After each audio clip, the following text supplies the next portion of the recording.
Okay. So we're pretty much good to go. I'm gonna go do a quick ready check just to see if everyone's here. If you need to go get a bottle of water, go to the bathroom, etc., now is not a bad time to do it. Once we get in, we'll do a couple discussions, make sure loadouts are okay and all that good stuff. But just checking if people are here right now. So. Got a full stack of cares on me if anyone needs more re-raisers. So Yeah, my man. Or forever hold your peace. I have a laughing cat now. Except now she's sleeping already. I should do it, Smudge. Plenty. I should do care forms so I can sell them all to you. Okay, so first of all, it is profitable, so there you go. When Thorn joins, we are going to jump right in. So just hang out at your desks if you don't mind, and then we'll get underway. I'll pull those other two up. Where do cares drop from again? Is it the Earth It's sprites? Or it's Zone 2 yeah, sprites. It's the air sprite. sprites. Reflect farming, So yes. any of the sprites in sprites, Zone it's 2. just yeah. Oh, that's right. It is. You're right. The you're Earth right. ones It's- have a the amounts drop are by two of them at level. a time. The Yeah. wind ones are 1 or 2. The water ones, I think, give you just 1, and then the ones lower than that have a chance of not dropping them at all. So you really only bother in dust storms or windstorms. yeah, same most efficient with dust storms. If you're really lucky, you get a double dust Yeah. followed by a wind or something, and it's a triple farm window, and you can just sit there for like Until you get booted out. The rank 5 duel of hands, but you need a group for that. Nah, I'm good. Boja taught me not to fuck with the undead. Valak. Horrible flashbacks to metal farms dealing with people pulling rank 5s on accident. When I do an oops. Well, the Omni farms have started like incorporating the dual hands into them, and it's the amount of cares that drop is gone massively up. I mean, good. it's a little bit scary though. I've been the tank for that before, and you're just sitting there staring at your potion kit, hitting it again as soon as it goes off cooldown, and then if it falls off again before the next one's available, then you hit your invuln and pray, and then you hit a font of skill, and then you hit your invuln again, and then you pray some more. Yeah. Oh yeah. I don't. Like I'll do the dual hand like DPSing, but that tanking is. Oof. I mean, if I'm going on a farm, I volunteer to do it because imagine needing metal. Tell you what, real quick, in the interest of being responsible with our time, now would be a really good time to double check your loadout and make sure you have all the lost actions you need if you haven't already done that, just while we're hanging out and chilling for a little bit.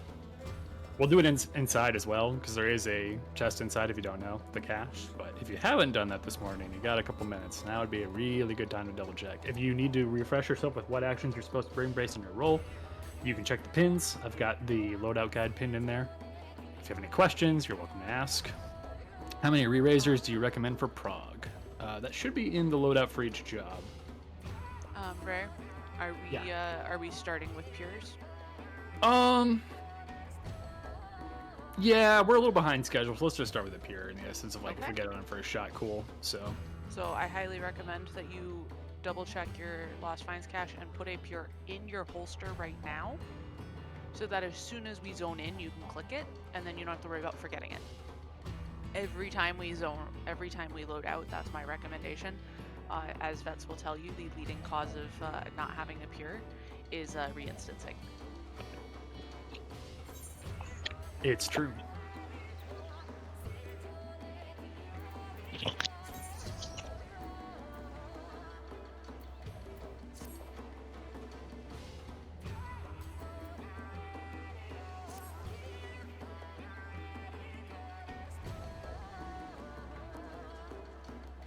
Any other questions at all, folks? We got plenty of time. Don't be afraid to speak up, I promise. There's no dumb questions. I've heard them all. It's totally fine. So Alliance D is slimes, right? No. Alliance D is actually golems. Gotcha. Oh boy. It's gonna be great. Don't worry. Golems is easy, you're just in the murder ball. Yeah. Do you want to know the secret about golems? Is if something goes wrong, we can just wait and blame it on the slimes. True. I mean, 9 times out of 10, I'm just gonna do it. Let me see if I I'm can not gonna recall. jinx it, but Rare has a pretty good track record for first-time slimes. Ooh. red golem has to be kited. Yes. Yep, I'll be giving a full explanation when we get in. So. You'd be surprised. Red Golem's actually pretty easy, believe it or not. There's just a couple small things you need to make sure you do. But I'm just trying to remember. I'm just trying to remember what they do. I know it's easy. Yeah, It's I'll the explain stun more. timing is honestly the hardest part, but you can get it I'm a, range DPS. I'm a paladin. That means nothing to me. Yo, shield bash. All right, if everyone is here, we're gonna go ahead and zone in. When we do zone in, okay, cool, everyone's here. So I'm gonna go ahead and zone us in. You're welcome to watch the cutscene if you've never been here before. It's the exact same as the normal version, so it's nothing fancy, just FYI. Other than just like you get a cool little grand sweep of like the 2 side areas we're gonna go to. The one and only thing that does matter, just as a general reminder, please do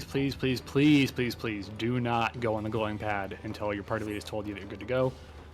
And you will know that your party lead has told you good to go because everyone will have used an essence, everyone will have used a re-raiser, everyone will have refilled their pockets with their proper loadout of the rest of the things that you're bringing, etc., etc. So just take your time. There's no rush. We have all the time in the world to get in here and have a good time. So better to take your time initially, make sure you get everything you need, and then jump down accordingly. Alpha Bravo Charlie will go on the left, that's Slam sides, and then Delta Echo Foxtrot will go down on the east side, as that is golems.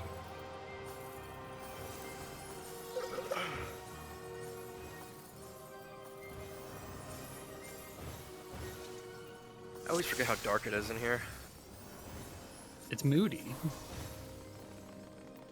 Anyway, so just as a reminder, please use your Pure Essence, please use a re-raiser, and then please refill your pockets with the according things that the loadout guide tells you to for the remainder of the round. If you have any questions, now is a good time to ask. Let's see here. I agreed to bring a perception. I might as well go ahead and use that actually.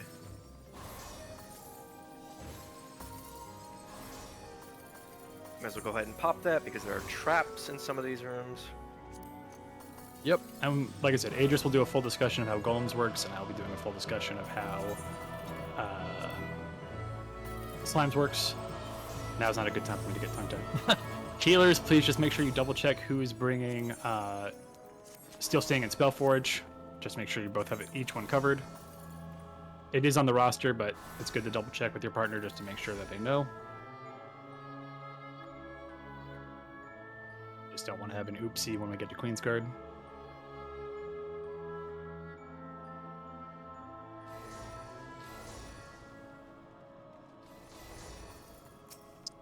Party A looks good, so if you guys want to jump down to Slime side, you're welcome to whenever.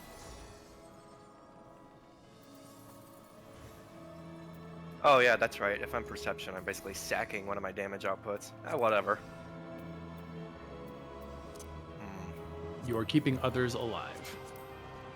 With my face. There you go. And then parties D, E, and F, when your party lead says you're good to jump down, do me a favor and just jump down into the D2 voice chat B, and that's where Adris will be going over golems with you all. So you'll be physically moving Discord voice chats, just to be clear. Slime.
looks like we're still waiting for some folks, so everyone can just come hang out down on the right side, the golem side.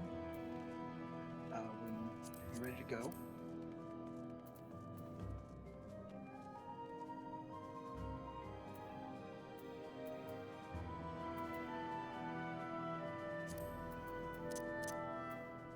We're going in. Sorry.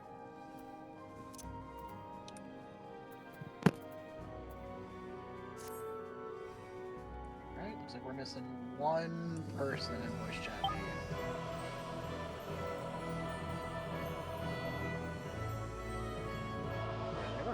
Alright. Hello, everyone. Welcome to the golem side. I'm gonna kind of first go ahead and just explain kind of what the overall idea of golems is. I'm the elephant over here jumping by this little crack in the wall. So, if everyone can come stand by me, if you haven't done this before, I'll kind of explain what's going on. You see in here, we have 4 different colored pads in the 4 rooms. The goal of our side is to get a golem of the correct color to die on each pad. You'll notice there's obviously 4 colors here, but only 2 colors of golems represented outside, and that's because the golems are going to change colors. So first of all, we'll go ahead and get tanks from parties D and E if you each want to claim a golem. So go ahead and Shit, the stand markers are gone. I go to the right portal. Down the right side, correct. Golems, yeah, so tanks, go ahead and claim a golem.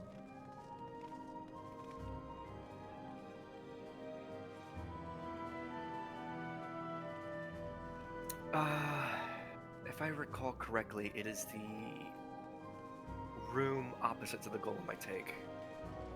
I'll talk about it in just a second, but it looks like, so we have all of those taken. Noah, now you're going to take a golem as well, because you're a tank in party D. Gotcha. So go ahead and claim a golem. And the only one open Looks like you've only got one left. I'm just trying to see. So it's this one? Yep. And then we'll go ahead and get a healer from each of those parties with those tanks. So healers, if you just want to split yourself up. Don't mind me, I'm Go just ahead. accepting. Luzrian, you'll be northwest with blistering. Okay. Then we'll have the other 2 tanks will be covering the north and south parts of the entrance hallway. And we'll talk about your duties in a second, but first we're going to go ahead and talk about golems. So, every golem has something unique that it does. But the one thing that all golems do is they cast an ability. I don't remember what the ability is called. Ludo, do you remember what it's called? The ability that makes them change colors? Isn't that just metamorphosis or something? Metamorphosis, that's it. Thank you. Or metamorphose is the ability. And that will make them change colors. They kind of cycle through on a rotation. But with the way we do it, 2 of the golems will have to be interrupted the whole time. 2 of the golems are going to be interrupted once with that. And so we'll kind of go. We'll start southwest here. Talk about the golem colors as they go around. So, blue golems do a tank buster with a lingering effect that needs to be incident.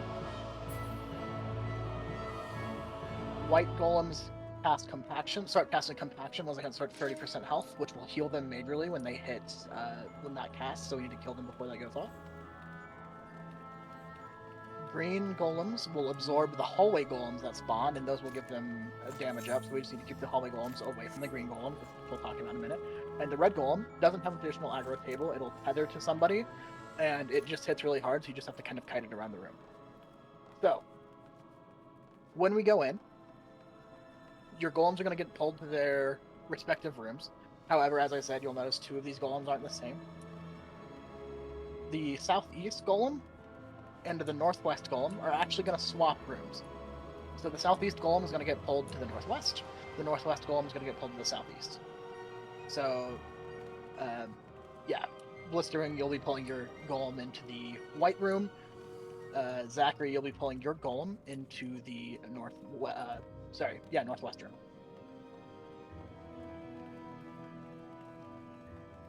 Those two golems are going to have to change colors once. So the first Metamorphose, you two are going to let go off. And then after that, you're going to interrupt all of the other Metamorphose casts. Hallway. We're going to have one tank and one healer north, one tank and one healer south. Your guys' job is just to take the aggro of the golems that spawn there and hold them. That's pretty much your entire job throughout the fight. Simple enough. DPS, we're going to form a death ball, basically. We are going to start in the southwest room, and then we're going to work our way around counterclockwise. So we'll be going, southwest, southeast, northeast, northwest. Before we kill the northwest room, we're actually going to stop, wait for some callouts from slimes, and then during that time, we're just going to be killing some hallway golems. When slimes give us the call to commit, we are all going to go in and start killing the red golem. At about 20%, I'm going to call for us to stop DPS, at which point, Zachary, you'll have to pull it onto the button, and invuln, and we'll finish killing it off. Sorry, not Zachary, Oagra. But Oagra knows what he's doing, so...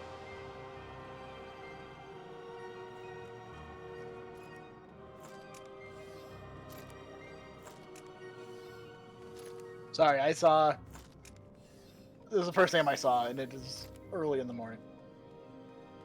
I say that it's 10 o'clock. Are there any questions? Yeah, for the busters, sorry, I was just going to ask. For the busters, are they like 40% shorts, or are they like just 90-second cooldown shorts? I have never tanked a golem, actually. Funnily enough, so someone who has can speak to that. They don't hit too hard. Okay. The big thing is the debuff you need to ask them afterwards. And really, the people taking, so that'll be for both people who start initially taking a blue. They'll both take that. Gotcha. I will do my best to call that out when it's happening. I'll just pray that a resistance potion kits will be enough. Yeah, people take tanking the northeast golem too. I've done that a decent bit. It can hit pretty hard if you do not have the raise, so don't be afraid to cycle your mitts. They will come back before you need them again. So if you see yourself taking damage at northeast, feel free to cycle mitts and it'll be fine.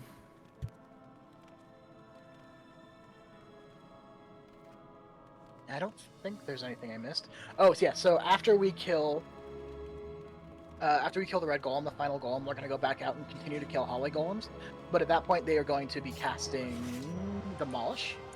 That needs to be slept or stunned, because when those go off, they give the entire raid doom stacks.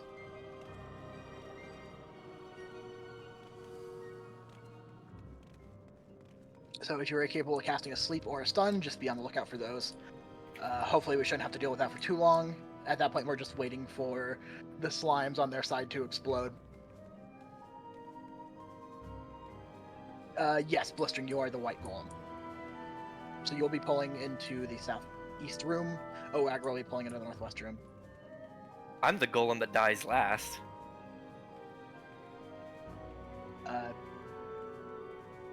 Or first, depending.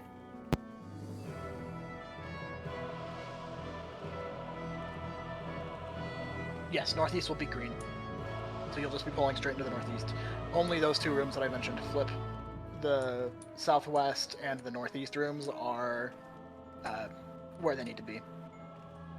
We flip those because with the cycle of how things change colors, you only have to go through one Metamorphose cast to get them to the right colors.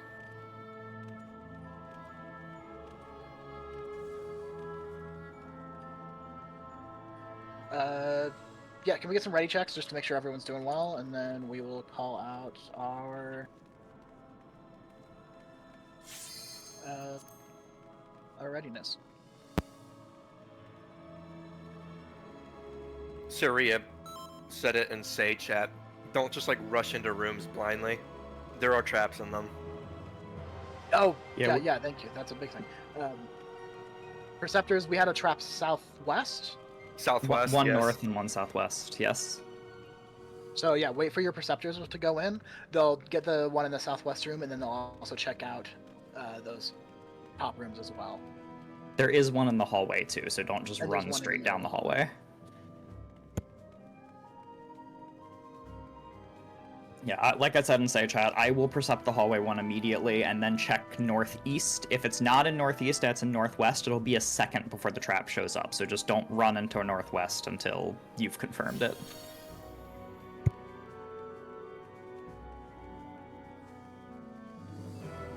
Yeah, you don't want to get caught in an exploding trap. That will not be good. Okay. Yeah, I'll go ahead and let my perceptors open the door. Did we have a north and south hallway tanks figured out? Party F? Yep, we figured that out. F has figured that out. Yep. Good, okay. Just making sure.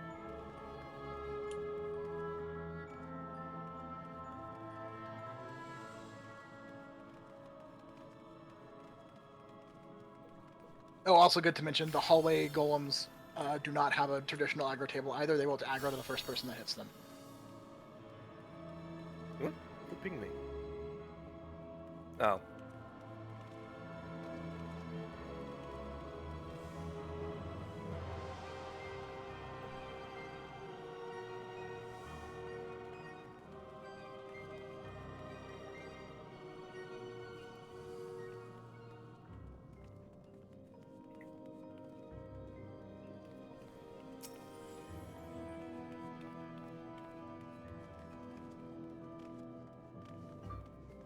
Don't forget to do the wiggle.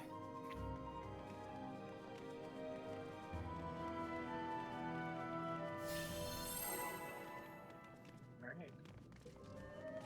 Ready to rock and roll.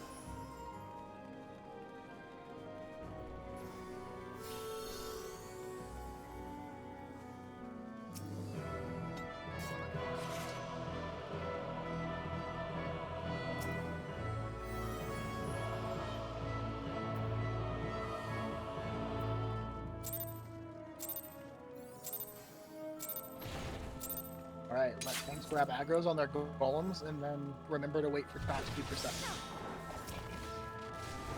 So we got the trap in the hallway, and the trap southwest. All traps found. All traps, alright. DPS, we're starting on the blue golem.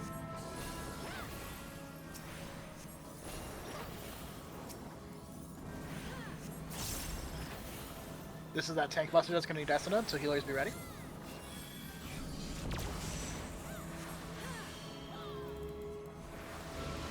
Alright, we killed fast. We gotta wait for this Metamorphose to go off. We'll just give it a second. Okay, kill Light Golem. Okay. All Metamorphose casts from here out need to be interrupted.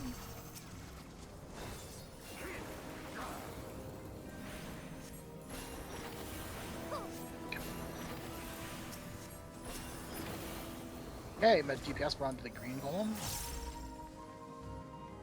Careful of the trap, please. Both traps.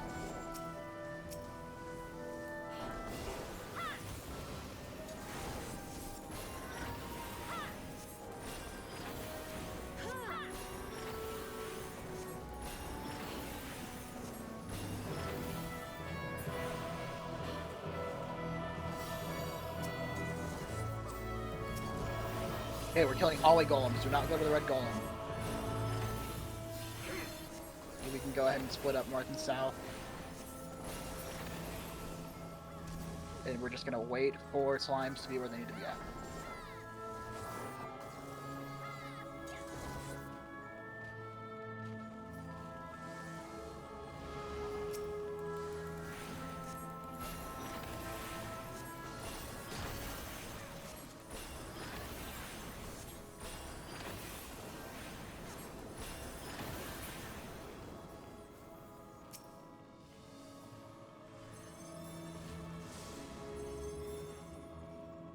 Alright, everyone to the red golem.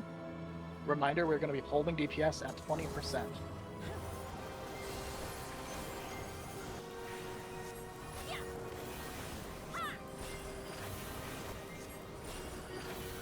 Oro Ragger's just going to put it on the button. Go ahead and kill it.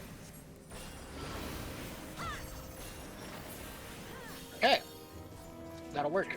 We are on to Hallway Golems. Remember, sleep or stun any demolish casts you see popping out. At this point, we are just waiting to see if Sponge on correct.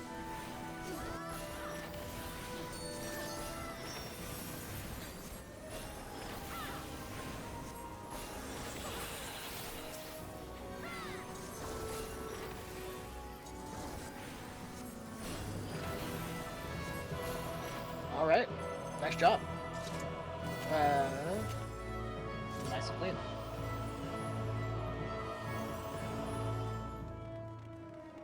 When we get to the boss, we should be able to move back up. The chat, I mean. We should be able to pop up now. I don't think we had any deaths or anything there, so we're good. I ran off a little early, but it was nice and smooth, so I didn't feel the need to wait. Hell yeah. Yeah, go ahead and pop back up. Great job.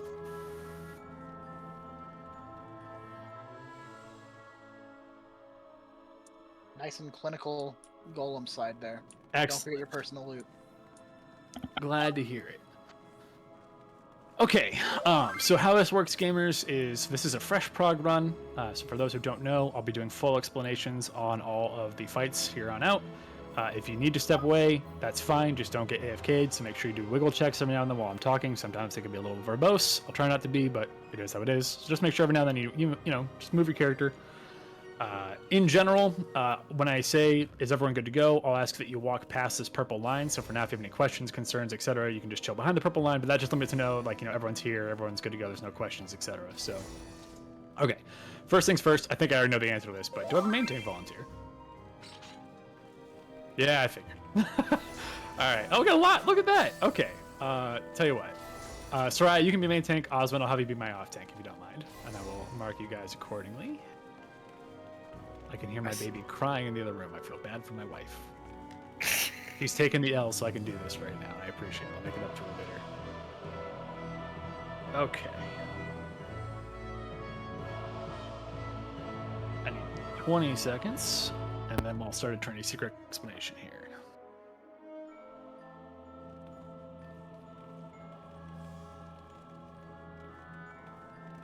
Okay, cool. So, Trinity Seeker, this is arguably actually one of the hardest bosses in here, just because it's very fast.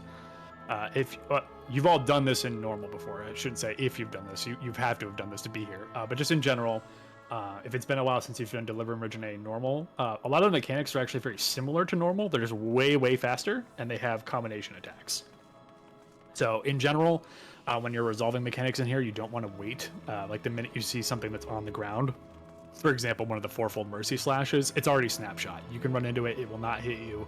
You do not need to wait for the animation to finish, as with most things in the game, but just especially in this fight, don't delay movement because you're scared you're going to run into something. You'll be fine. Just general advice before we get started. So, also as Patch said, if you're not the main tank, which is Soraya, and you're a tank, you can turn off your tank stance because you will not need it going forward. So, at least for now. So, all right. Let's talk to Trinity Seeker. So, Trinity Seeker starts with a raid wide. Most of the raid wides in this fight do not hit very hard, but healers just in general be aware that there will be raid wides start the fight. And you'll want to, heal every now and then. So, specifically if you're going for like optimized stuff later on, just as general advice, you don't actually want to use any buffs as a healer. It's like Asylum, Temperance, etc. Because you can buff cap people really easily in here. So, in general, just typical advice on openers for bosses, try not to use like your big buff abilities and just heal people with like, raw output. But that's like really nitty gritty, just FYI as a healer main.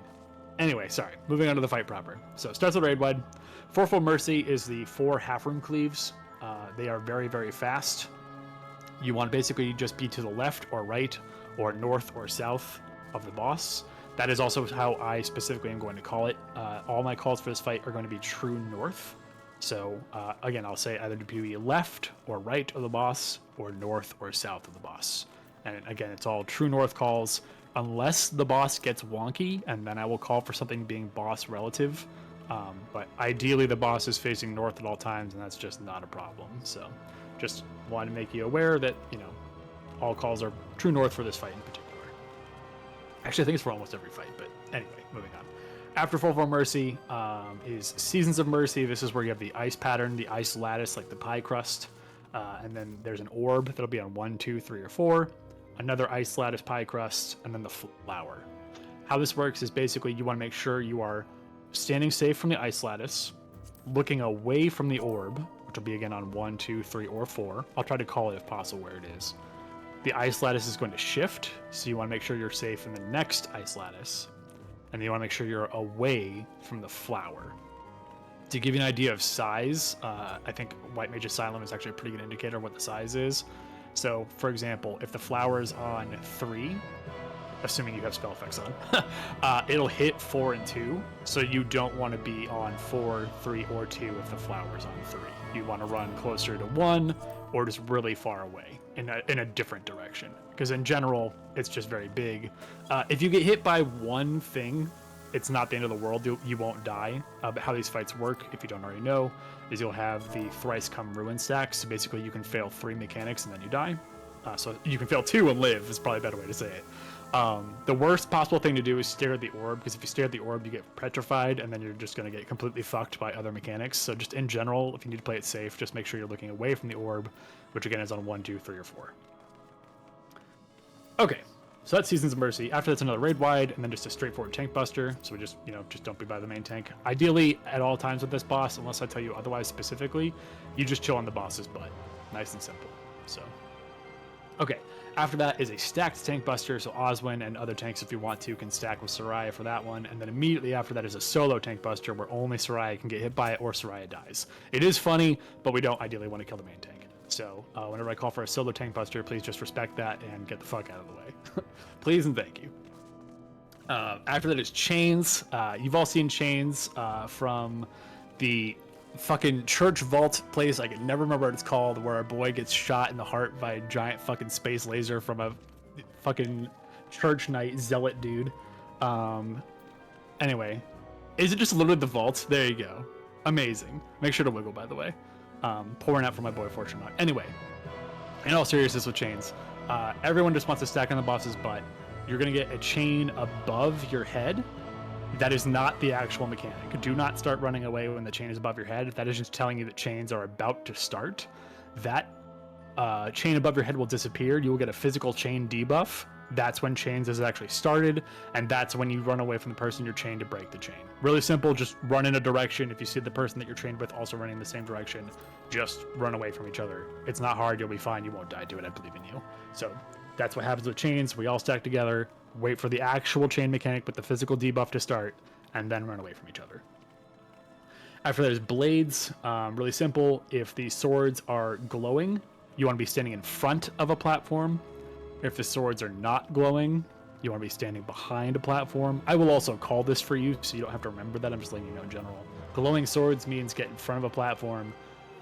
Not glowing swords means get behind a platform. And when I say platform, I'm referring to these bad boys over here. These little, I don't know, metallic structures, for lack of a better word. God, I'm rusty. It's been a while since I've explained this. Anyway, that's how that works. After that's Ifrit dashes. You just be in the center of the boss area, and then Ifrit dashes will happen, and I'll tell you to go to a certain area and either stand in front of or behind a platform. So, for example, I might say, hey, go to Delta, and I'm going to get behind 1, just as an example. Might say, go to Charlie, we're going to stand in front of 3. Again, just as an example. So believe it or not, there's only a couple more normal mechanics, and then everything else at the end of the fight is kind of like with Super Mario, where you do one thing at a time and then they start combining things at the end of the level to test you. That's how this fight works. So there's only a couple more mechanics. Stick with me for a little bit, and if you have any questions, we'll go from there. So the last couple mechanics to go over are the rings, the earth rings. So basically we have the green brick and the white sand. So I was telling you what the safe place to stand on is. So if I say stand on green brick, you want to be on a green ring. If I say stand on white sand, it would be on a white sand ring. Pretty straightforward. The thing that complicates it is this also has earth shakers. That will be a tether on your character with a circle above your head. Simply put, Everyone in the raid should be standing next to the boss and hitting the boss, and we're all in a small condensed area. If you get the big circle and chain on your character, or tether rather on your character, and you can test this by like jumping up and down, wiggling around. If you see it's on you, just fuck off to Kansas. Go literally anywhere else. Just don't be in the raid. What happens is a conal AoE will come from the center towards your character. It gives an earth resistance debuff. If 2 of those hit someone, they're dead. I have seen someone kill an entire raid with it. It's not funny. Don't do that. So again, if you get the big circle above your head with the tether on your character during the brick mechanic, just fuck off to Kansas. Just go literally anywhere else. If you happen to stack with someone else and 2 of you die, that's better than 46 other people dying. So just go anywhere else. So, okay. Believe it or not, that's actually the last mechanical thing to discuss, other than just there's one thing called Verdant Path where I'm going to tell you to stand in a certain place. So I'll tell you, for example, stand behind the boss, stack behind the boss, or stand in an intercardinal of the boss. That's pretty much all there is to it. It's a very simple mechanic. I'll say sides aren't safe, get behind the boss, etc. So, okay. In the second half, the only thing that gets more complicated is, like I said, it does multiple different mechanics at the same time. And also, he will spawn clones of himself, or themselves, rather, that also do mechanics. So, for example, later in the fight, a clone will spawn, and that clone will do a fourfold mercy. I will still call the safe place for the fourfold mercy True North. It's just based on where the clone is standing. So, for example, if a clone is on C, I'm still going to tell you to stand to the left, right, north, or south of the clone. It is still a True North call. So, hope that's helpful. Okay, quick wiggle check. If you have any questions, now is a really good time to ask. If you're good to go, you can walk past the purple line. But if you have any questions, feel free to ask. Did you mention the dying in the wall thing? Or I didn't. Thank you. Yes, that's an excellent thing to bring up. So, the exterior of this fight has a death wall. If you do a goof and you get knocked into the death wall and you do re-raise, which means you come back to life of your own accord, just calmly walk back into the arena. Don't sprint. Don't pop a buff attack. Don't dash. Don't gap close. Just calmly walk into the arena. Reorient yourself with what's going on. And then you can do a gap close, buff, re-raiser, etc. I would recommend popping another re-raiser in case you die a second time. You can raise yourself. But just in general, just calmly walk out of the death wall before you do anything else. Okay. Any other questions? Thank you for bringing that, by the way. That was a good call. This one is half a question. Do you recommend turning off other player combat VFX? I know there's like 47 people in So total. I'm a degenerate, and I think it's fun, so I leave it on. You do you. Like, whatever's easier for you to, see calls, pop off and go for it. I do Blue Mage rating with full effects on. Like, I'm weird, so I'm not the right person to ask. So...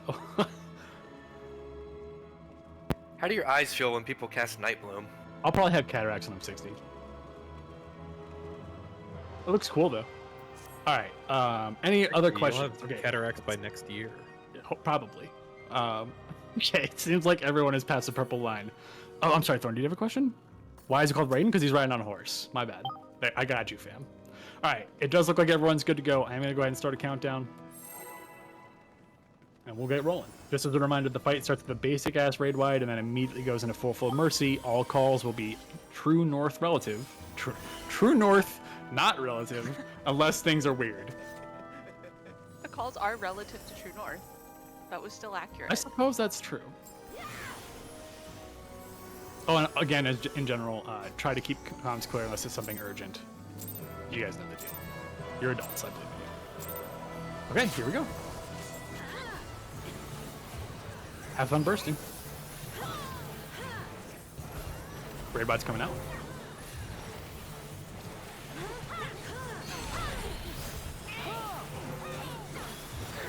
Get ready for full mercy.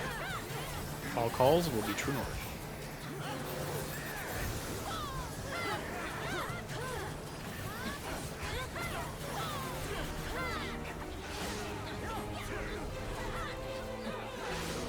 Left, right, left. Left, right, left. Get ready. Go. Go again. Look away from the orb on 4. Resolve the ice pattern, get away from the flower. If you died, no worries. Just use a re-raiser when you're back up. No biggie. Stack on the boss for me. Regular S raid wide. Oh no, on boss. On boss, side's not safe. On boss, side's not safe. On boss, side's not safe. That's a DPS skip, but I think it's a good thing. Well done. Stacked Tank Buster, please. Stacked Tank Buster. Solo Tank Buster. Don't be there if you're not the main tank. After this is chains, just be a nice tight stack for me, please. Thorn, don't troll Soraya, come on. You goober. Anyway, tight stack, please. Tight stack, tight stack. Again, wait for chains to fully resolve. This is not chains. Wait, wait. Break your chain, hide behind a platform. Break your chain, hide behind a platform. Back on the boss. If you died, walk out of the death wall and pop a re-raiser. Be in the center, please, because if our dashers are coming up shortly, the sides of the arena are not safe. We're gonna go to Bravo. We're gonna stand in front of the 2 marker. Wait a second. Right now, stand in front of 2. In front of the 2 platform.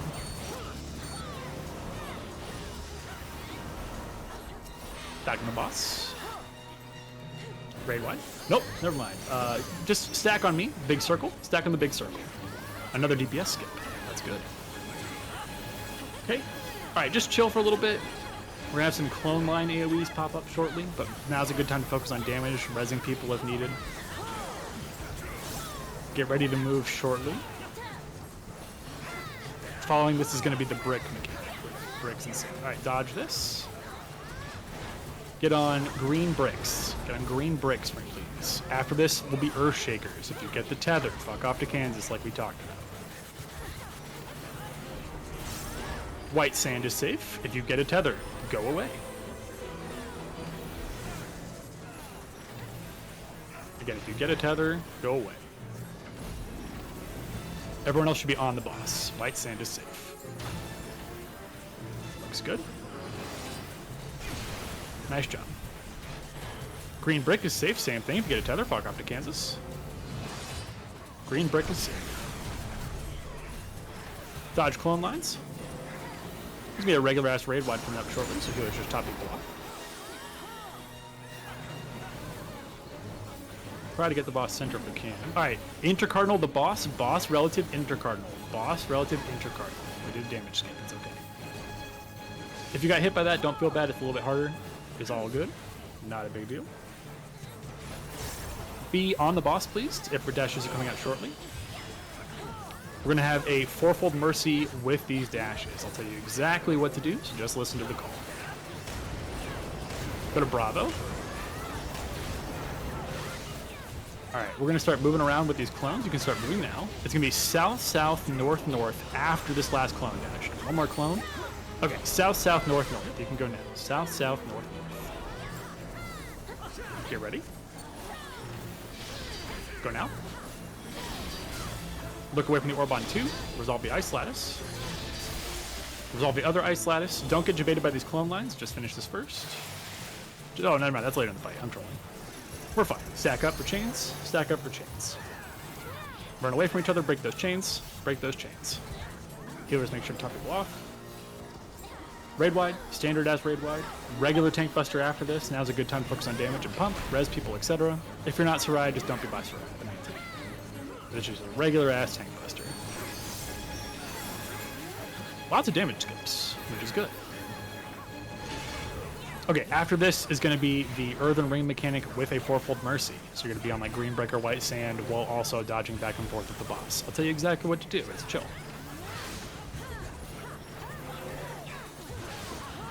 Starting on the right-hand side. Or north, south, south, north. Start on green brick. North, south, south, north. Go. And end back on north on white sand. Be on white sand up north.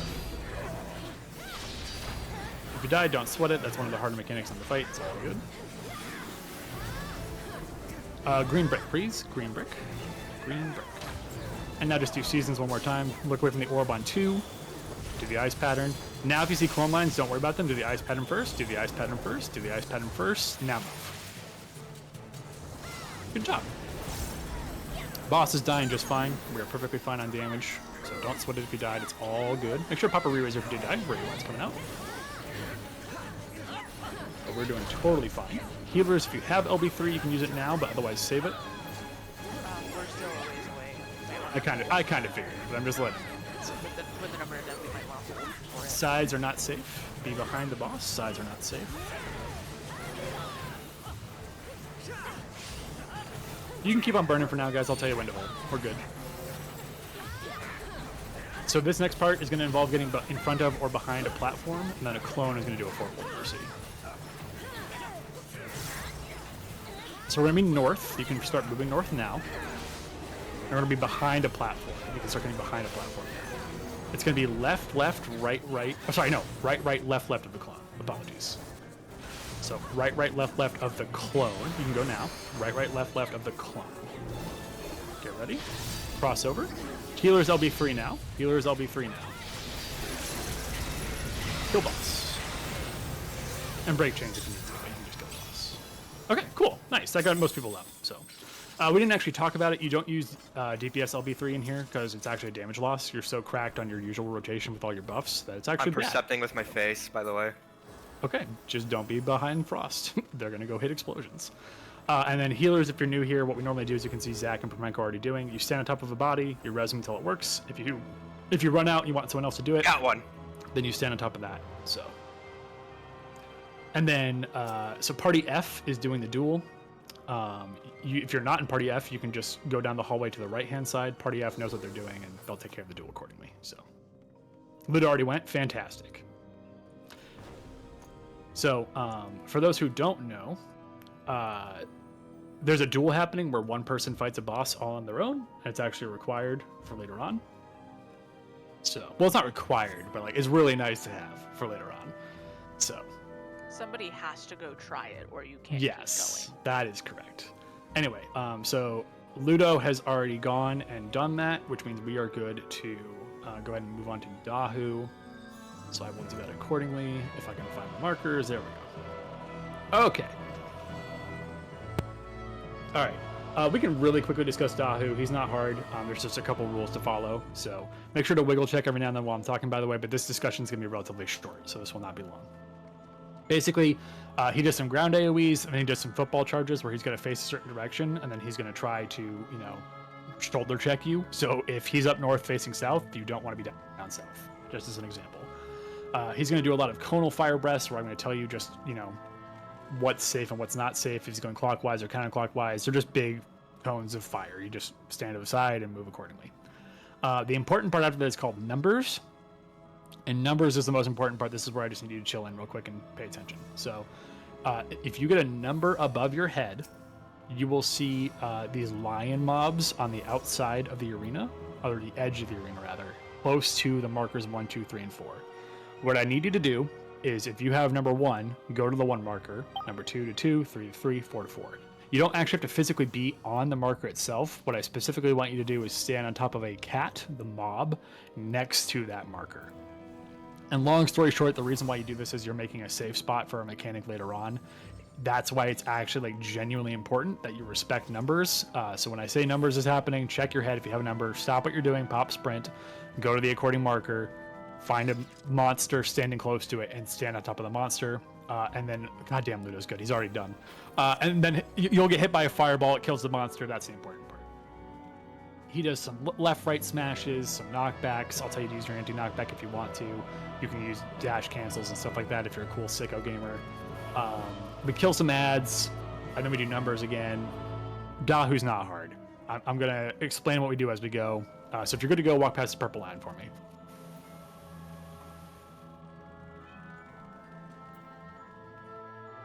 Any questions? I promise you Dahu's not hard. You'll be fine. How do you play?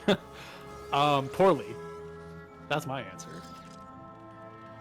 I'm only good at DRS. That's it. Sometimes I clear ultimates in Savage, but now I'm a dad, so With full effects on. True. Okay, if Lorian's not here, that's fine. We can actually continue without him. So I'm just gonna say we'll go in 5, 4, 3. It's true. I have an epic hero. I forgot about that. All right, we're going on Dahu. Dahu starts with a bunch of ground AOE's. Just watch your feet. They'll come out in 3 sets of AOE's. Just watch your feet.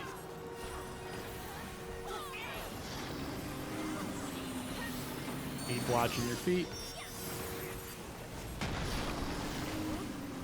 All right, Dahu's gonna start shoulder checking people. Get out of the northeast. Actually, it's north. No, it was northeast. Okay, never mind. And he's going southwest. Get out of the southwest. Move to the side of Dahu. Move to the side of Dahu out of his fire breath. Pop sprint if you need to. Some lion AoEs are going to show up shortly. Just dodge them. Nice and simple. After this is numbers. This is the important thing we talked about. If you get a number above your head, please pay attention.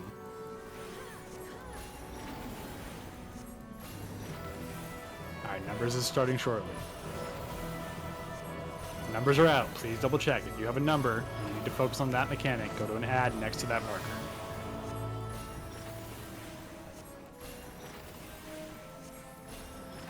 Awesome. Looks good. Get ready for a left-right smash. Move to the left-hand side. Go to right. Go to right. Excellent.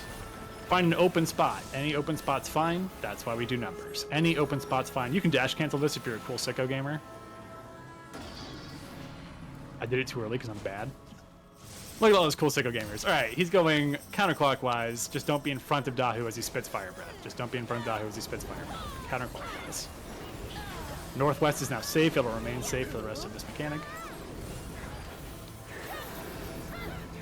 All right, ads are going to spawn. All DPS are just going to kill the cats when they come over here. All DPS will swap focus to the cats when they come over here, please. My off tank already knows what they're doing, so I'm not even worried about it.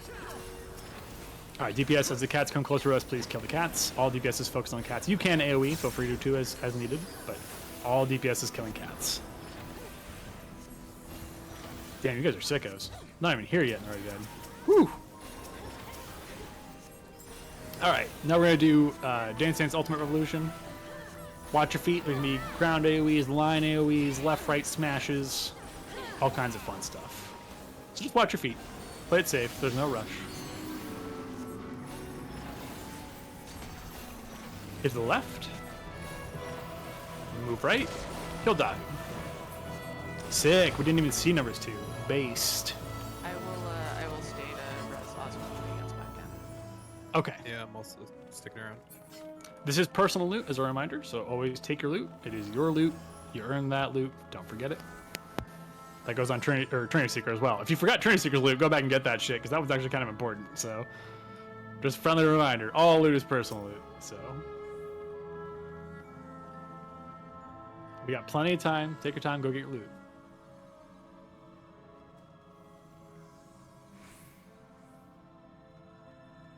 And we are on Queensguard.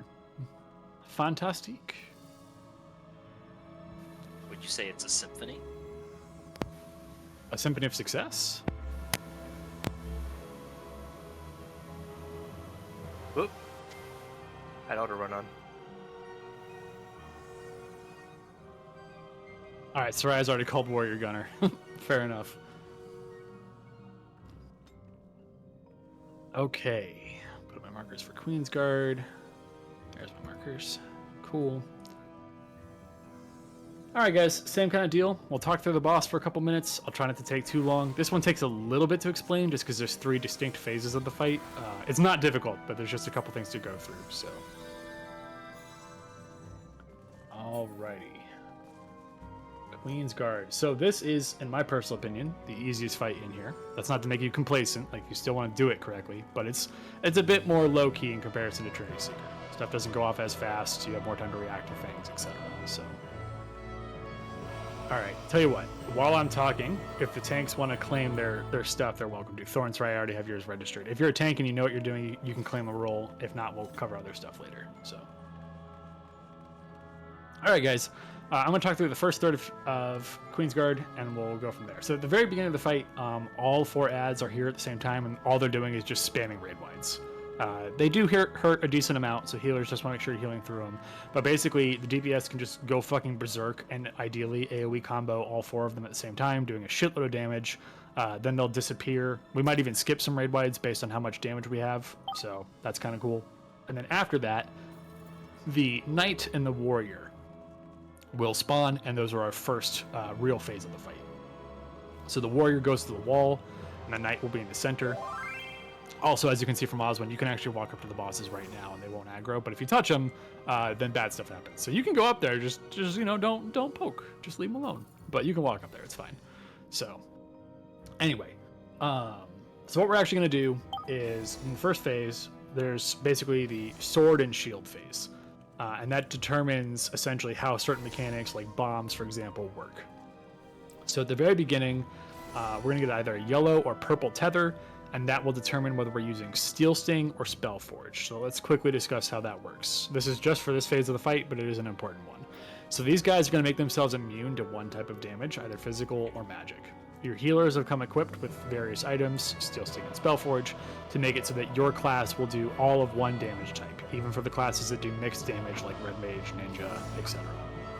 So, the healers are responsible for making sure that you have the correct buff, but at the same time, let's say you're like a Black Mage and it's a Spellforge phase where we want everyone to do magic damage, you just click off Steel Sting. You're a Black Mage, you don't need Spellforge, like you're already doing all magic damage. I hope that makes sense. The general idea is just to make sure you have the correct buff at all times. If you need a macro to make it easier to click off your buff, assuming that you're one of those jobs that's going to be clicking it off, I will put that into chat right now. You can make that macro for yourself and just put it on a button, so it's a little bit easier rather than having to like right click a buff. So just for you controller gamers out there, for example. What's up, Cal? It is also recommended even for keyboard mouse folks. It is, especially during that point, you have buffs that are falling off adding all the time. It's very easy for them to shift. I was in a run where the raid lead clicked off their pure, trying to click off Spellforge. So use the macro. Macro is your friend. That's why I have it for myself as well. So, all right. With that said, so after the damage type swaps, then the actual fight itself really kind of begins, where basically bombs is going to happen. As I'm discussing these mechanics, by the way, there are these helpful shit posts in Discord that look like silly paint diagrams. They're actually like completely, like legitimately helpful. So feel free to follow along with these pictures as I'm describing things. So the first 3 are essentially explaining how bombs works. Essentially, if it's sword phase, it's really simple. We'll all resolve our bombs on the edge of the arena where I'm currently standing. So, you know, just on the outside, nice and simple. That's all you got to do. And then if it's shield, it's a little more complicated. So if it's a shield phase, we're going to stand at an acute angle of this blue orb and the line specifically from that orb. This is in Discord. You can see the image. And you're going to get knocked back to the bomb you need to stand on. So again, just as a reminder, if it's sword, it's really simple. We all stand on the edge of the arena, go to your bomb. I'll explain how to do that in a second. And you're good to go. If it's shield, you get knocked back to your bomb from the center at an acute angle of the blue line. That's the second and third pictures with the handy little GIF that actually shows it happening in action. Okay, so now you're asking, how the fuck do I know what bomb to stand on? Really simple. I'm just going to tell you. You don't even have to think about it. I'm going to say, if you have a tether, go to a small bomb. The rest go to large. Or I'll say, if you have a tether, go to a large bomb. The rest go to small. And you just need to know if you have a tether or not, which is really simple. You will see if you have a tether or not. I cannot see if you have a tether or not. Your friends cannot see if you have a tether or not. Only you will see if you have a tether or not. Very straightforward. So just keep an eye out. If your character gets a tether, you have a tether. That's all there is to it. So that's how you resolve bombs. Again, I'll say tethers to small, rest to large, or the opposite, depending on, you know, what's happening. So, okay. So that's how all the bombs work. And then after that, our main tank is going to dispel the warrior. They already know to do that, but basically you're just dispelling the warrior so that a raid wide doesn't kill the entire raid. Then we'll have 2 raid wides hit at the same time. So healers just make sure to heal. Nice and simple. And then we'll do some damage pump. And then we're going to move on to the second portion of tethers. So now if you get a tether, you go to green wind. If you don't have a tether, you go to purple gravity. So again, if you have a tether, go to green wind. If you don't have a tether, go to purple, gravity. And I'll also call this out as it's happening. And then again, we'll have a shield sword phase, and this is all in the images as you're looking on Discord. Sword is very simple. We find which quadrant is safe of the Garuda sort of conal AoEs from those, like the big green feather nails. If it's sword, we get away from the center. If it's shield, we stay in the center. So shield is close, sword is far away. Kind of the same thing with bombs. Pretty straightforward. Dispel the warrior again. Some raid wides happen, some tank busters happen, and then if we need to, we do this entire phase a second time. So basically that's all there is to it though.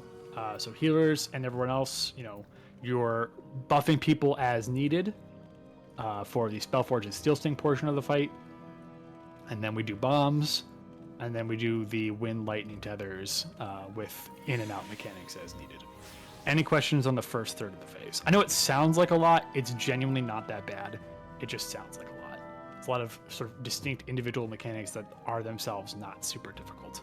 And then just as a reminder for special boys, for healers, you want Reaper, Red Mage, Bard, Ninja, Dark Knight, and Paladin.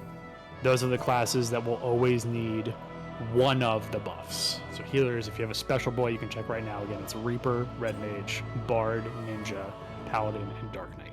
Picto and Viper do true damage for their respective types, so those are just simple swaps. Nice and easy on that one. But the special boys will always need a buff, whereas the other classes may or may not need a buff depending on the situation. So, okay. Someone said Bard isn't in it anymore? Oh, really? That is wrong. Bards have a dot that still does magic damage. There you go. Honestly, even if that was true, I would still probably keep up the chart anyway, but fair enough. But that's good to know. And we can debate it later if it's actually true or not, so I'm just going to move on for now. So, anyway, phase 2. Pretty simple. There's going to be some frogs that occur, jumping around, hopping around, etc. This is also in the shitposts. I'll tell you to go to a certain location. I'll tell you to go to 3, Delta 4, etc. Just walk slightly past the marker. That's a safe place for you to be from bombs that are occurring. And then what's going to happen is your individual character is going to have the Mustadio mechanic where you have a barrier around you with an opening. And there's going to be the boss itself shooting a bullet at you, and then turrets on your side that are shooting a bullet at you. So basically, you go to a safe place. Let's just say it's 3 for the sake of, demonstration. Find the gap in your particular character, turn your gap towards the boss, so your gap is facing the center. You will get hit by the boss, and then you immediately turn your character to the left or right, as long as only one turret is on your left or right, with that gap, and get shot by the turret with that gap.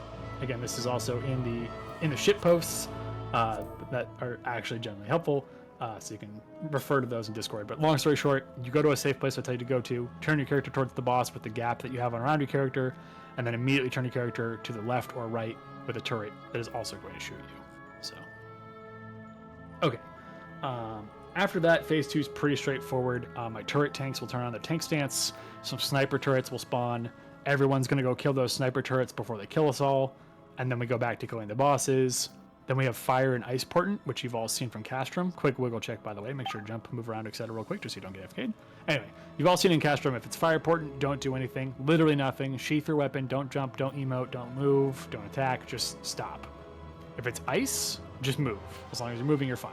So if it's ice, you can just go wherever, do whatever, as long as you're moving. Okay. And then we have some basic bitch bounce turrets. They're from Delubrum Reginae normal. They're not any different. They bounce into each other and shoot bullets. Just don't be where they're shooting. Pretty straightforward. So, and again, if you're a Fizz range, just a reminder, yes, on fire portent, you need to sheath your weapon or you will die because your auto attack will count and it will kill you. So specifically for Fizz range, make sure you sheath your weapon when I call for fire portent. So also hit escape twice if you don't have target. Yep. You can't attack anything. That also works. Okay. That's all there really is to phase 2. It's not very difficult. And now phase 3 is the last part and arguably the most important part. So for this portion, ABC goes north, DEF goes south. I've already had some people calling out who's going to be doing what in regards to tanking the orbs, which is cool. And we'll go over that again just to make sure. But long story short, there's going to be these aura spheres up north and south. all the DPS are killing the ones north and south. So again, ABC up north, DEF down south. Kill the Aura Sphere. The tank is going to get a giant fuck you tank buster on top of them, which, you know, they will invuln or kitchen sink, depending as needed, to live through. And then separately, healers are standing on top of reflect orbs. DPS can also theoretically do this if you want to pad, that's fine, as long as you're killing your Aura Spheres, you're adults, I trust you to be responsible. But the healers are supposed to go to their various assignments and pop reflect or a light curtain and kill the reflect orb. Healers, this is very important because if we mess this up, the entire raid gets damage downs. If we mess this up too much, the entire raid dies. So healers, again, just make sure you've talked to your co-healer about who is standing where. You can do that with the assignments in party chat right now, and the pictures in Discord, I just posted it again if you want to grab a particular spot. So like, for example, I'm taking A1 and my co-healer Permancor is taking A2. So just FYI, those are the healing spots, those little white or yellow circles. Make sure to coordinate that with your partner. Anyway, after the Aura Spheres are dead, all the DPS can go kill the bosses. The bosses will have coat of arms on them, which is the giant shields in a certain direction. You don't want to be attacking them in that direction. You'll get knocked back, stunned for 3 seconds, etc. So don't do that. If they have a giant shield in front of you, move to the other side and hit the boss. Later on, they will recast coat of arms. During that cast, I highly recommend you don't greet a cast, because if you greet a cast, it hits the boss as they're spawning this coat of arms in the wrong direction. Again, you'll get the knockback, stun, potentially get hit in the death wall, it's embarrassing, etc. So just during the coat of arms cast, I highly recommend you don't greet. Last but not least, we repeat this whole process one more time. So again, go north and south, kill the Aura Spheres, healers go to the reflect positions, reflect the orbs, and then we kill the bosses. That's it. Okay, any questions?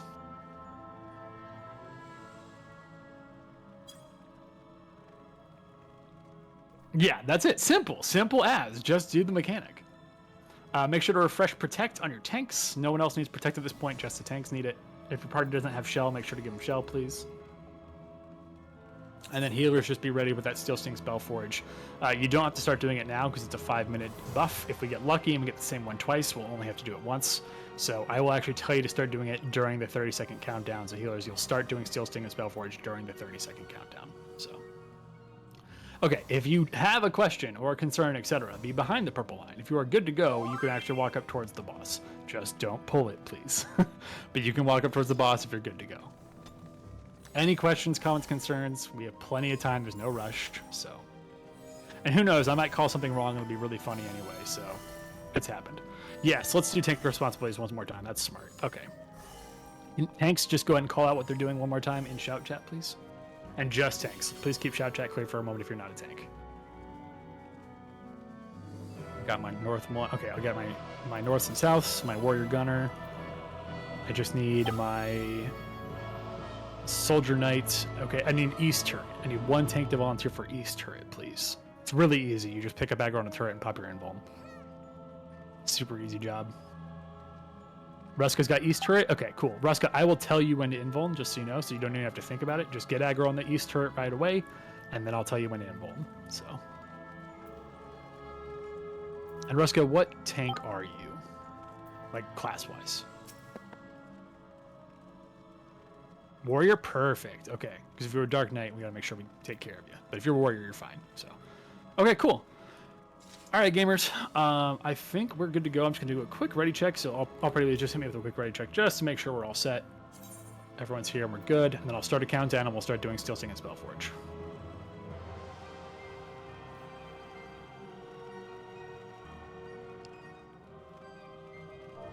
I got ready, Breddy, and Eddie. Waiting on Creddy, Dreddy, and Freddy. There's Freddy. There's Creddy. Just waiting on Dreddy. No rush. Sorry, we're figuring out some Spellforge and Steel Sting stuff. That's okay. That just popped up. That's okay. If you're missing one, we can adopt people. Yep, just let us know. It's not a big deal. I believe we should be okay. So. Okay, cool.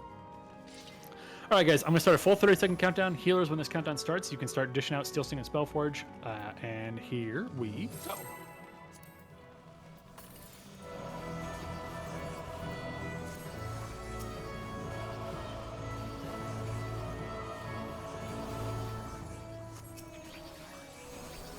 Just as a reminder, the fight will start with a bunch of raid wides, and DPS, you are welcome to AoE all the 4 bosses at the same time.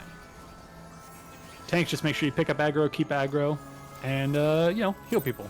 Easy peasy lemon squeezy. Here we go.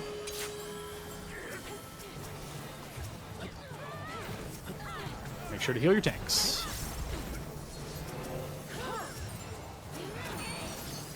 Raid wide's gonna come out shortly. First raid wide. We might see second raid wide, we'll see. Yep, partial second raid wide. It's not gonna hit as hard. Just kidding, skippers. Easy peasy. All right, gamers, split up your damage 50-50 between the center and the wall. So just kind of split the raid 50-50 between the two of them. The tanks know what they're doing, and I trust them, so no worries there. Just split your damage 50-50 as best you can. All right, drop Steel Sting, apply Spellforge. Drop Steel Sting, apply Spellforge. Don't forget your special boys, Red Mages, Bards, Ninjas, Dark Knights, Paladins, etc. Get ready for bombs. It's gonna be Sword. We'll resolve our bombs on the edge of the arena. We'll be resolving our bombs on the edge of the arena. Tethers to large, rest to small. Tethers to large, rest to small. Tethers to large, rest to small on the edge of the arena.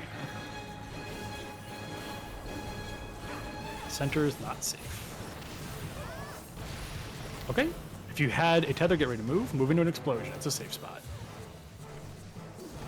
If you got hit by something, don't feel bad. It's all good. No biggie. Do a bit more damage on Knight for me, gamers. Split more damage on Knight, please. Make sure to dispel the warrior. Raid wide's coming out. Just make sure to top people off. Okay, we can go back to 50-50, gamers. Thank you for the damage split. I appreciate it. We're just chilling for a little bit. Eventually, tethers will come out.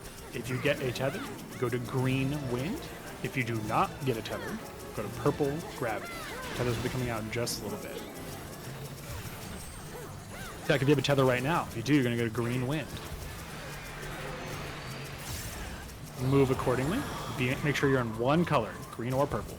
It's sword, so we're going to run towards the boss, find the safe spot, and then get away from the boss. So we find the safe spot, which is west. Go to 4, go to 4, go to 4, go to 4, go to 4. Again, if you got hit by something, no big deal. It's all good. Make sure to dispel the warrior. Raid wide's coming out. Make sure to top people off. We need more DPS in the warrior. Yep. A little more on warrior. More on warrior.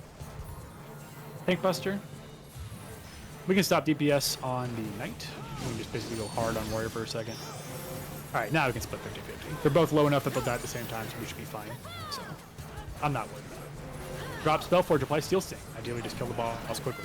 All right, we're good. You do not need Steel Sting or Spellforge for the rest of the fight. Tanks, you know what you're doing. Make sure to go right positions. Still keep damage split 50-50 between gunner and soldier, please. Just as best you can. Doesn't have to be perfect. Just do your best you can. You guys can focus on damage right now. I have a DRs Frogs. I'm going to be talking to myself for a little bit. You can ignore me until I tell you it actually matters. Just hit the boss for now. Large is on 1, 2. Where are we going, Frog Friends? Frog Friends say 3 is safe. Down south. Make sure you're down south by 3.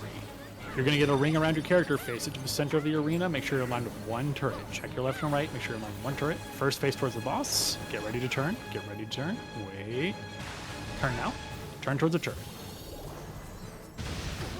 Nice job. Back on the bosses. Damage split looks good. You can keep as you were. Tank buster. Following this will be a raid wide. Just make sure to top people off as needed. Raid wide's coming out.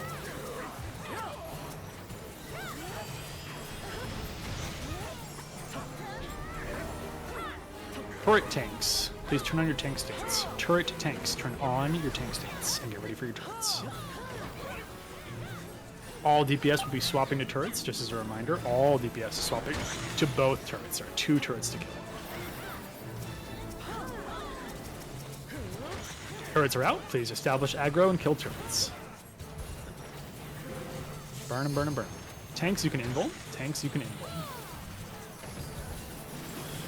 Didn't even see the sniper shot. Holy shit. Raid Vide's coming out. Make sure top it off. Fucking aiming today.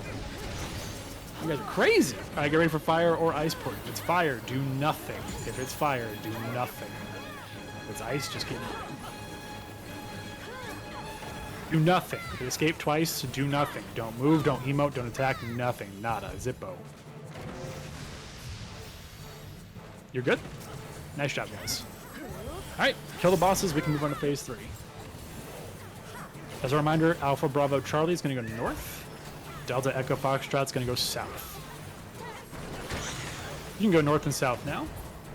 And all damage is on the aura spheres. Ignore the bosses for a second. Kill the aura spheres first. Healers, go to your reflect positions. Healers, go to your reflect positions. All damage is on aura spheres. Healers, make sure to reflect. Healers, pop reflect. Healers, look for a second orb to reflect, just in case. Healers, look for a second orb. You can kill bosses now. Clay, I'm so sorry. You were standing on a reflect orb, and I didn't want to just, like, say that at random. My bad, friend. Alright, don't hit the bosses. Wait, don't greed, don't greed, don't greed. Be smart. Just wait, just wait. Now you can hit the bosses. You can also pregame going north and south again for your second aura sphere. Healers, go to your reflect position, start reflecting. Please kill the second aura sphere. Healers, look for a second thing to reflect, just in case. Once the aura sphere is dead, you can kill the bosses. If you get LB3, which you're probably not going to because they're dead, you can LB3, but we're going to clear. So, easy peasy. All right, if you're a healer, please make sure to stand on top of someone's body that you're going to res, just so we don't waste arises. Pretty please. Don't forget your personal loot. Also, please say thanks to Ludo. You can also say thanks Mushi for clearing the duel. Because you got extra loot because Mushi/Ludo cleared the fight. Looks like everyone's been rezzed except for 2 that they're currently working on. Cool. And again, same thing. If you're brand new and you've been dying to like mechanics and stuff, please do not sweat it. It's really not a big deal. Totally normal. Not a big deal. And thanks Mushi is, I think it's 4 years old now? It's got to be 3 at least. Yeah, I mean, it's got to be 4 years now, right? I would think so. At least. More, I think. 2019. Time for the hardest fight in DRS. The first raid wide hits really hard. Really hard. This fight is really spooky. Did you remember Vanish, Rare? I did remember Vanish, yes.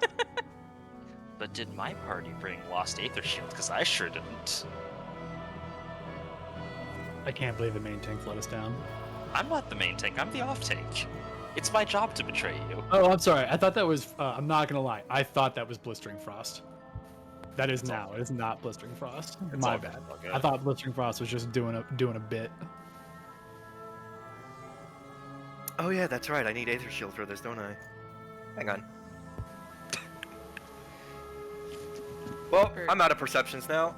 Good luck. I mean, we'll be fine.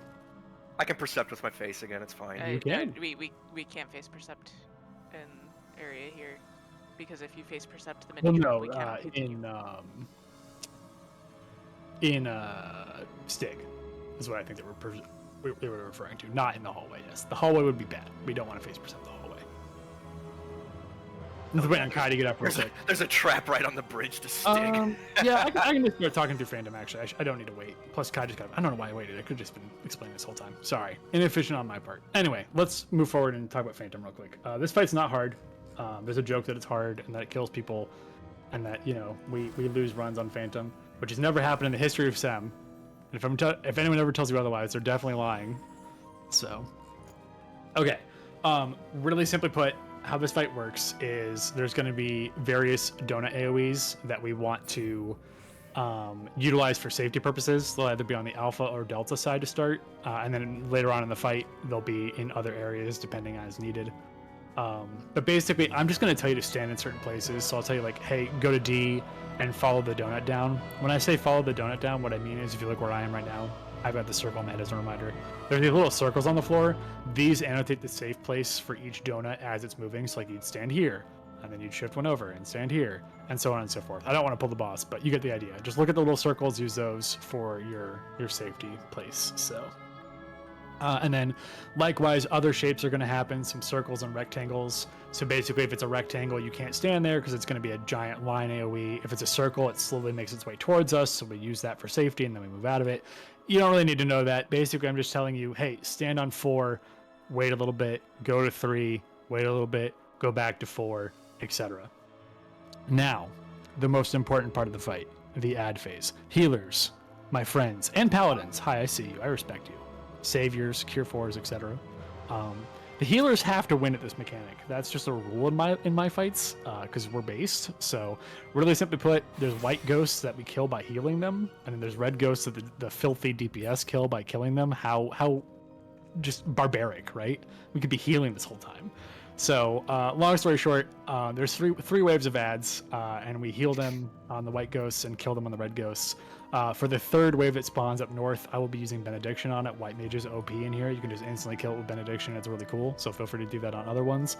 But just in general, spread out your healing cooldowns so we don't like all just heal the first wave, then we lose to a DPS, and then I cry in a corner. So the healer's got to win. Meanwhile, DPS, you're killing your red ghosts because of course you are. What else would you be doing? I half joke, but we just have a fun race in this part where I like the healers to win if possible. So healers, do your best. 07, I'm saluting to you. I believe in you. After the ad phase, in all seriousness, we do need to interrupt the boss because he's going to cast a raid wild that will kill us all if we don't interrupt it. So fizz range, etc. Just make sure to interrupt the boss. And then ideally, the boss is dead, and we don't have to do the last half because good God, it's been like 2 years since I've done the last half and I barely even remember how to do it, and it'll be really funny if we die to it. And I don't really want to, and I don't want to see ice spikes. So if we could just kill the boss, that'd be pretty big pog. So yeah, feel free to just kill the boss at that point. I did bring Banish, yes. I'm going to slot it in right now. Thank you for the reminder. All right, if you have any questions, feel free to ask now. If you're good, walk past the purple line, please.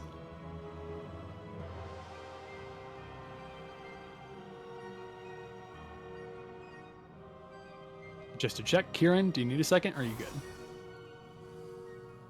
Okay, cool. Just making sure. All right, guys, I'm going to start a countdown. We have a running joke on Alpha or Delta. Wait, what is this Bravo Delta? What? Who changed the markers? What heresy is it? No. Nice try. Fucking heresy. Anyway, it's gonna be either Alpha or Delta. You can pick a bet if you want to which side you think is proper. Oh my God, I can't believe I almost didn't notice that. That would have made my calls fucking terrible. Anyway, here we go. A raid wide of moderate damage will be commencing shortly. Good troll to whoever did that, by the way. Well played. I almost didn't notice. Alright, get ready. We'll be moving to Alpha or Delta shortly.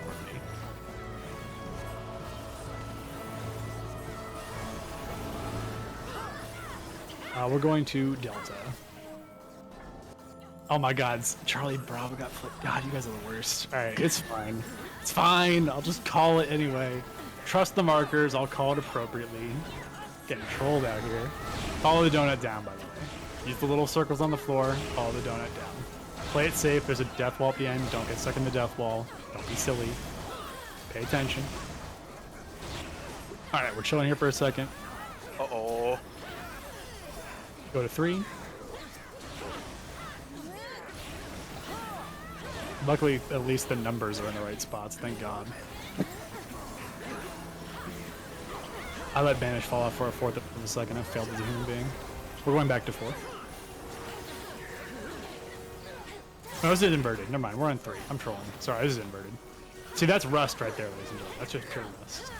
Sorry, we are actually on 3. I'm not trolling. Wait a little bit. We'll go to 4 shortly. Not yet. We'll go to 4 now. That would have been so funny if I just fucking killed the raid on Phantom. Oh my God. Get ready to go back to 3. Not yet.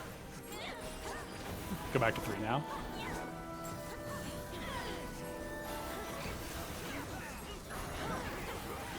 Alright, ad phase. Healers, you know the deal. We gotta win. We gotta win, healers. See you guys at the end. Let's do this, healers. Fucking gaming time. Look what they need to mimic a fraction of our power.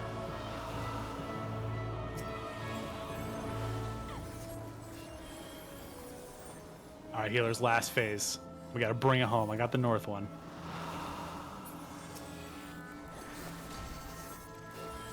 Come on, healers, let's bring it. Let's go! All right, it's a good run. Healers won.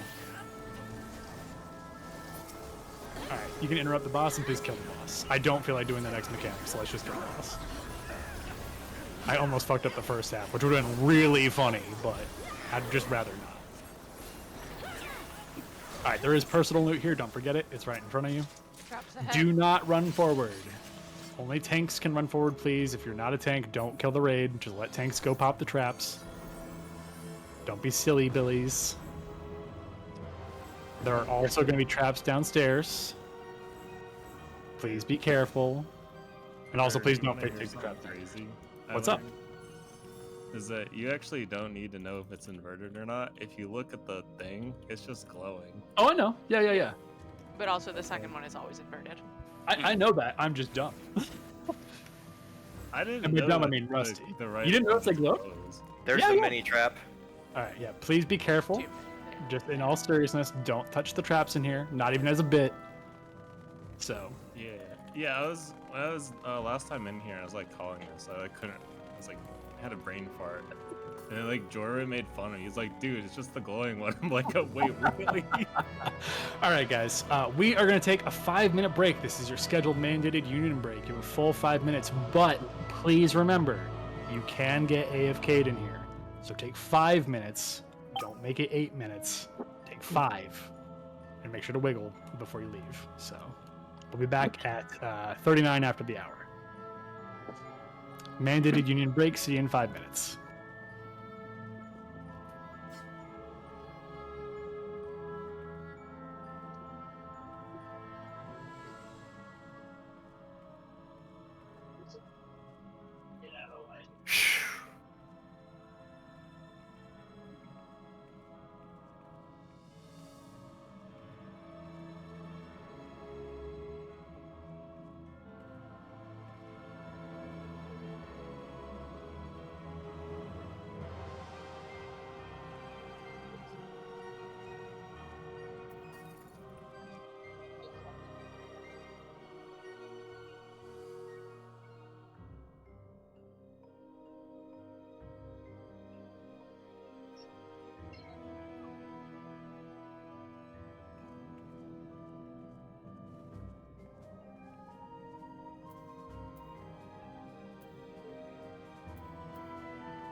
I saw that.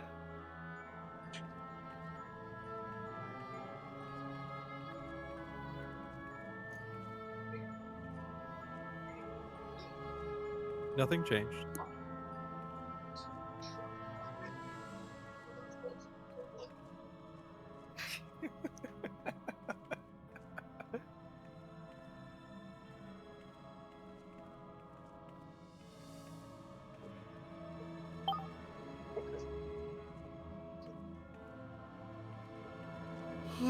Oh.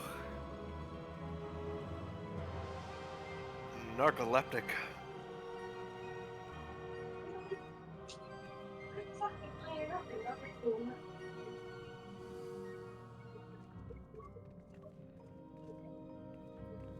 Oh, we're doing dad jokes? Okay, what sound does a witch's car make?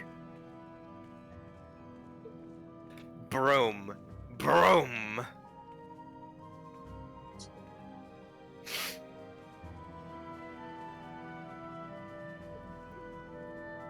What's a ninja's favorite type of shoe?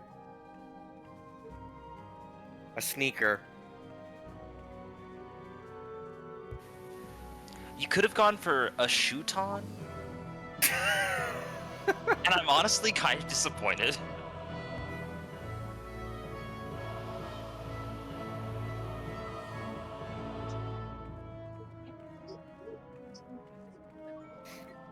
So I was walking down the road earlier today before raid started, and I passed by the local cemetery, and there was a long line of people queued up to, to be able to enter it. People must be dying to get in there.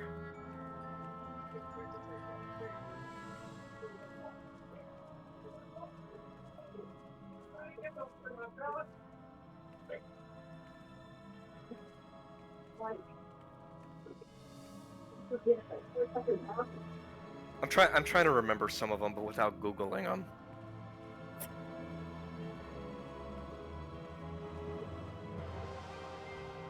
You know, I bought some shoes from a drug dealer the other day, and I don't know what he laced them with, but I've been tripping all over the place. I can't even use most of them because I'm already on a filter here to begin with. A practicing psychic recently escaped from jail. Unfortunately, he is a little less than the average height in the United States, so they put out a warning that there's a small, medium, and large.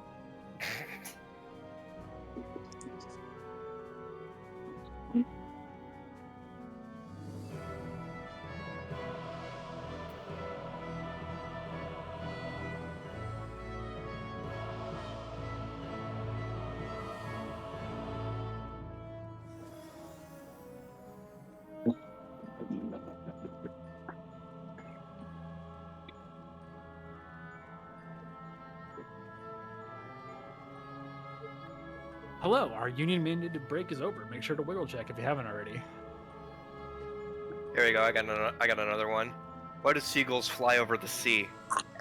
Because if they flew over the bay, they would be bagels.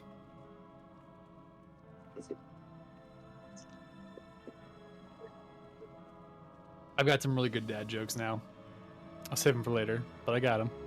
I already warned the raid. I can't even use like half of mine because I had to filter myself just to be in here to begin with. All right, real quick, just to do a quick "Am I here?" check. Walk past the purple line if you're actually here. Just want to get a sense of who's potentially still AFK. And it's fine if they are, as long as they don't get AFK'd full on. That'd be bad. Okay, looks like most people are here. Cool. All right. Is the dad title newish? Very much so. She was born on August 3rd, and she was 6 weeks early. So, yes, newborn. She was crying throughout all of Trinity Seeker, and it took every single urge in my body to not go help my wife with the crying baby while calling complicated Trinity Seeker mechanics. But she's fine. She's happy now. It's all good. So, I love my wife greatly for letting me raid lead while I have a newborn baby. What's up, Cal? I do have my calling notes pulled up. Sure. If something does come up and you do have to bail. I appreciate that. Should be okay, but I appreciate that. I will make note as a backup. All right, so let's talk through Trinity Avowed. So real quick, just as a heads up, under normal circumstances, I actually wouldn't even explain this fight and we'd just go. But you guys have been absolutely pumping on damage, and we've got here early. So, and yes, Iggy is here. My co-caller, my cat, Iggy, is here now. She's meowing. Anyway, what I'm trying to say is we got here early on in time. I want to respect your time, so I'm going to take the full time to explain this fight. There's potential to be clear and keep going, which would be pretty cool. That's not normally what happens on my Fresh Progs. This tends to be the first wall for people as they learn this fight, because this fight has a lot of personal responsibility. But it's a fun fight, and I want to encourage you guys to go for it, so I'll explain the entire thing. Is this Fresh Prog or Every Clear? It is Fresh Prog, believe it or not. Why not both? It could be. Okay. So, let's talk through Trinity Seeker, or Trinity Avowed, rather. As a reminder, this one does take a little bit to explain, so just make sure you do a wiggle check every now and then, don't get AFK'd, etc. So, okay. So this fight starts with a shared tank buster. There'll be shared tank busters throughout the fight. So for the starting position, all my tanks are going to go up north, and everyone else will just stay south of the boss on their butt. Generally speaking, that will be the case where you just stay south of the boss on their butt, again, unless there's a particular mechanic, and there are mechanics where I tell you to go in front of them, away from them, etc. So just make sure to pay attention accordingly. Okay. So the fight's going to start with that shared tank buster and then a raid wide. From this point on, all raid wides, I'm going to say quote unquote require You can get into the nitty gritty if they do or don't based on fort stacks. There are people here who don't have 10 fort stacks, so we're just going to say all raid wides require an Aether Shield. If you're the main tank for your party, you should have Aether Shield already slotted in, ready to go at this point. Off tanks, if your main tank dies, don't wait and check and see if they get a re-raiser. Just instantly slot in Aether Shield so you have it for later just in case, because you're going to want to have an Aether Shield for people who don't have 10 fort stacks, otherwise the raid wide will kill them. So, in general, from now on, we respect the raid wides. They hit really hard. Make sure to mitigate appropriately, heal people appropriately, etc. After that, Trinity of Out is going to do 3 weapon swaps. There's a bow, a sword, and a staff. You don't necessarily need to know this, but long story short, Trinity of Out is telling me what the order of operations is going to be for the mechanics for the rest of the fight in regards to the sword phase, staff phase, or bow phase. Whatever one it ends on, that's the one we start with. Again, you don't technically need to know that, but I'm just giving you the information there. So, anyway. Okay. So let's talk through the weapon phases. This fight is basically broken down into the opening, and then from there on, it's just weapon swaps with hot and cold phases intermixed. So let's start with the first half. I'll explain staff, sword, and bow. So staff phase is pretty straightforward. We're all going to stand in the center square where the boss currently is. You're going to get a hot and cold debuff. You check your debuff. You're also going to get a force march debuff applied to you, where you're marching forward, backward, left, or right. What you will do is 4 meteors will impact on the intercardinals, and then you want to make sure you are facing the correct meteor with your force march direction to get hit by that meteor and change your temperature. So, for example, if you have Ice 2, you want to find the Hot 2 meteor, turn your character so you're facing towards it based on your force march direction. You get force marched to the Hot 2 meteor. It will hit you, and it will cancel out your temperature. Then after that is a raid wide. At the end of every weapon phase is a raid wide, and again, the raid wides require Aether Shield, heavy mitigation, heal through, etc. All the raid wides have bleed, by the way. That's why we make sure to mitigate it up front. I didn't actually mention that, but they have bleed through effects. Most of you are probably used to that by now from Endwalker and Dawn Trail Designs, but just making sure you're aware. It has bleed effects. Okay. Sword phase is pretty straightforward. Again, whoever's messing with my markers, I see you. I see those mirrored markers. Don't think I didn't notice. All right. How this resolves, don't mess with them for a second, please, while I'm explaining this. How sword works is we're going to be either on 1, 2, 3, or 4. And one of those is going to be a safety square, where you won't get hit by anything if you stand on that square. I'll tell you what the safety square is. Hopefully I don't mess it up. If I do, everyone's going to laugh and we'll have a fun time about it because it's happened before. There's funny clips. Anyway. I'll tell you what the safety square is, and then what you need to do is look at your temperature. There's no force march for this portion. You just look at your temperature, find the line of the sword that's going to hit you to resolve your temperature. Blank, I'm going to put you on mute real quick, just FYI. So, how you resolve that is basically you need to be 1 square away in a cardinal direction from the safety square to get hit by the sword accordingly. And I'm sure some people will probably post some GIFs and pictures and whatnot. There is fun pictures, yes, for this one. So if folks want to pull those up, feel free. But while I'm explaining, basically, so let's say 4 is the safety square, right? Just as an example. That means of your 4 options of where to go to, you have 1, 3, Delta, or the square south of 4.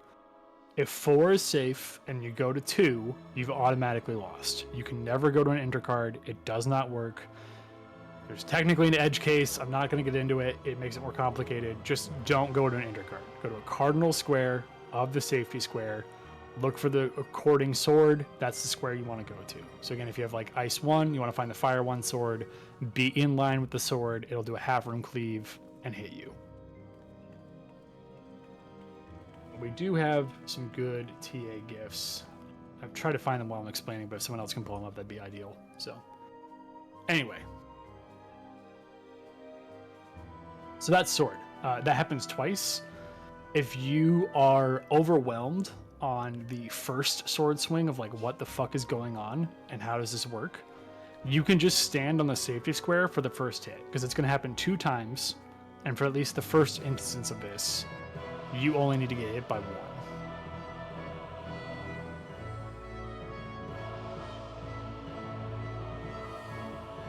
Later on, you might need to get hit by 2 swords, in which case you won't be able to do that. We'll get to that in a second. But at least for the very first hit, if you're overwhelmed, you can just stand in the safety square, look at what's happening, and then try to adjust for the second hit accordingly and get hit by that one. So, okay. That's swords. I'm going to move on for now just in the interest of time. Keep on explaining here. Do a quick wiggle check if you haven't already. Make sure to move. Do a little something just so you don't get AFK'd. All right, the last one is bow. Bow is potentially the most complicated. How this works is basically you're going to get a force march direction on your character. We're going to get force march to either Delta or Bravo. And right before that is also a shared tank buster. So all my tanks go up north, get hit by shared tank buster. Look at your force march direction, get turned towards either Delta or Bravo. There's going to be a giant firewall on one of them. You don't get marched towards the firewall. I would think that'd be pretty obvious. So, also, by the way, I didn't mention force marches will always move you 2 squares. So, like if you were on Charlie, for example, you'd get force march 2 squares over to, you know, the according square. Don't pop sprint. It will fuck up how far you get moved, and you could potentially walk into a death wall. So whenever there's a force march, just let the force march do its job. Move you 2 squares on the chessboard. Don't pop sprint. So anyway, we get force march to Bravo Delta, and then we're gonna play the pipe game. You can check Discord right now for the pipe game charts. You do not have to use these. If you're the type of person who just like traces the line with your mouse and you figure it out that way, that's totally fine. I use the pipe game for myself just to call out for people who are also using the chart, like if it's normal or inverted.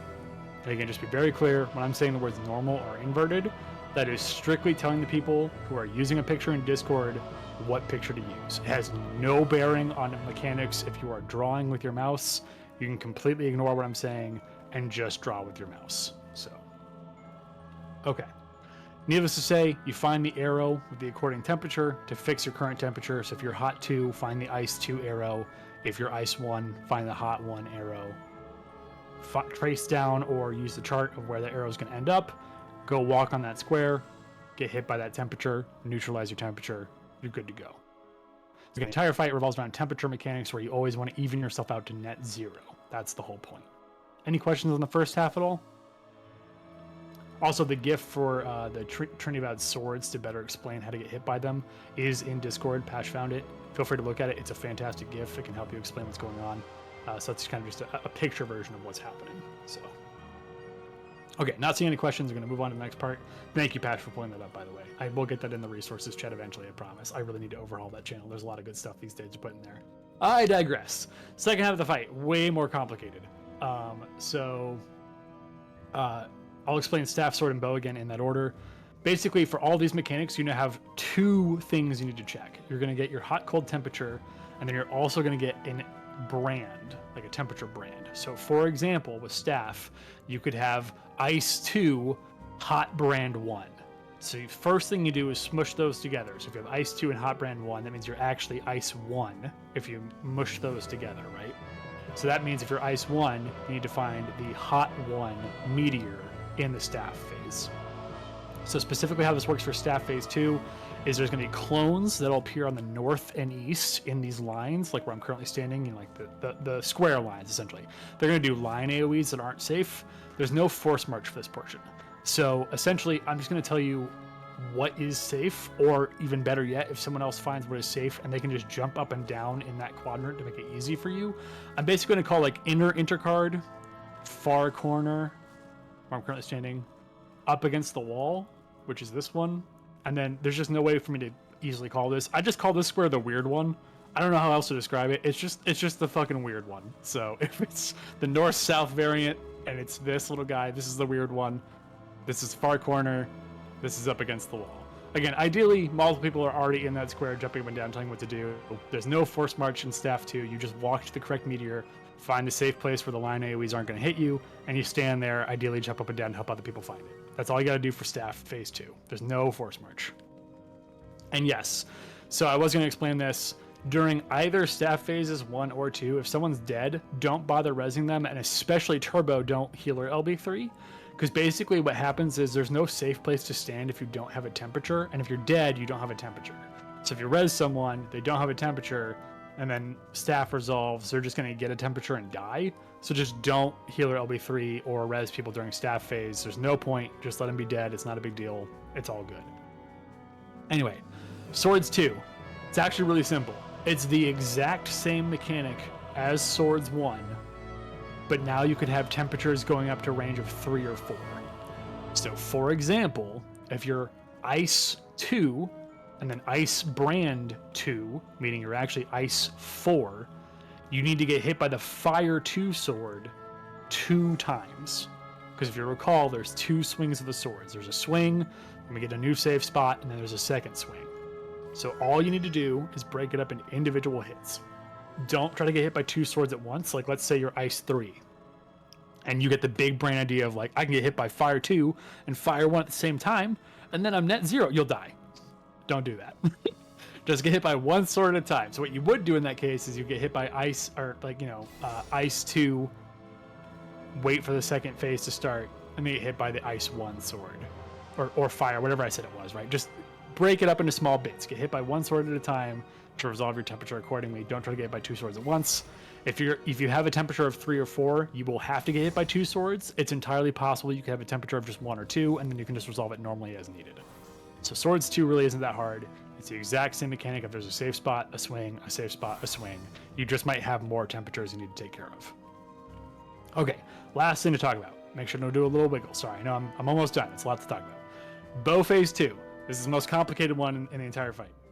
It's not that bad. It's just, okay, no, that's a lie. It's kind of bad. So if you're new to it, it's kind of hard. So I won't bullshit. So anyway, clones are going to appear from the north or east and do their line AoEs. Then we're also going to get the giant flame wall from Delta or Bravo. So what we do is first we resolve the clone lines by finding a safe place to stand, the inner intercard, outer corner, far wall, the weird one, etc. And then you can pop sprint and go to either Delta or Bravo. There is no force march. You can pop sprint and run to Delta or Bravo at that point, just to be clear. After that, once we're at Delta or Bravo, you're going to get a hot cold. You're going to get a brand. So you need to smush those together. And then you're also going to get a force march. So you're going to just relay. We're doing pipe game, which is like the fire portion. You have a first temperature, a second temperature, which you need to smush together, and a force march direction. So what you do is figure out your temperature, find the according thing to get hit by, and it's entirely possible you could already be at net 0. If you have Ice 2 and Fire 2, you're already at net 0, so you just follow the empty lane. That could happen. Find what you get hit by, find where that square is going to end up, or where that arrow is going to end up, and then you need to move 2 squares away from that one, turn your character, so you get force marched to that square. So for example, if I wanted to end up on Charlie, which isn't going to happen because we'll be on Delta or Bravo, but I digress. If I wanted to end up on Charlie, I'd have to be 2 squares away and then turn my character in the appropriate direction to get force marched to Charlie. You do not start on Charlie because you have to get force marched.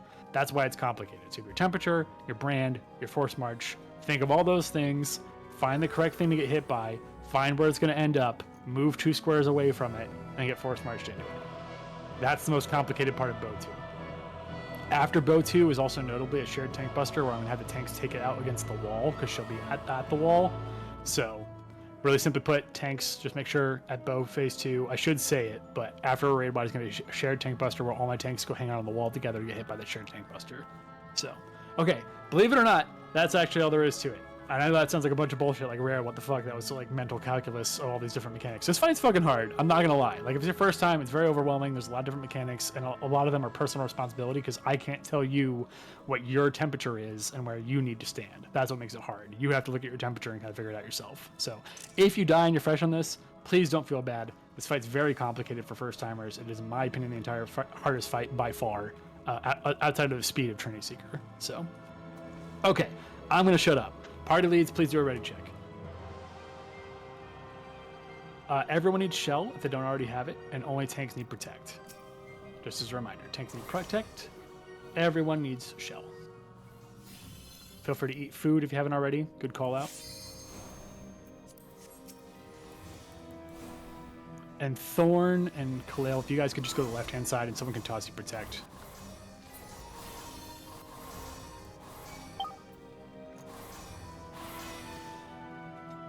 Okay, so I got Reedy, Creddy, Dreddy, Reedy, waiting on Breddy and Freddy.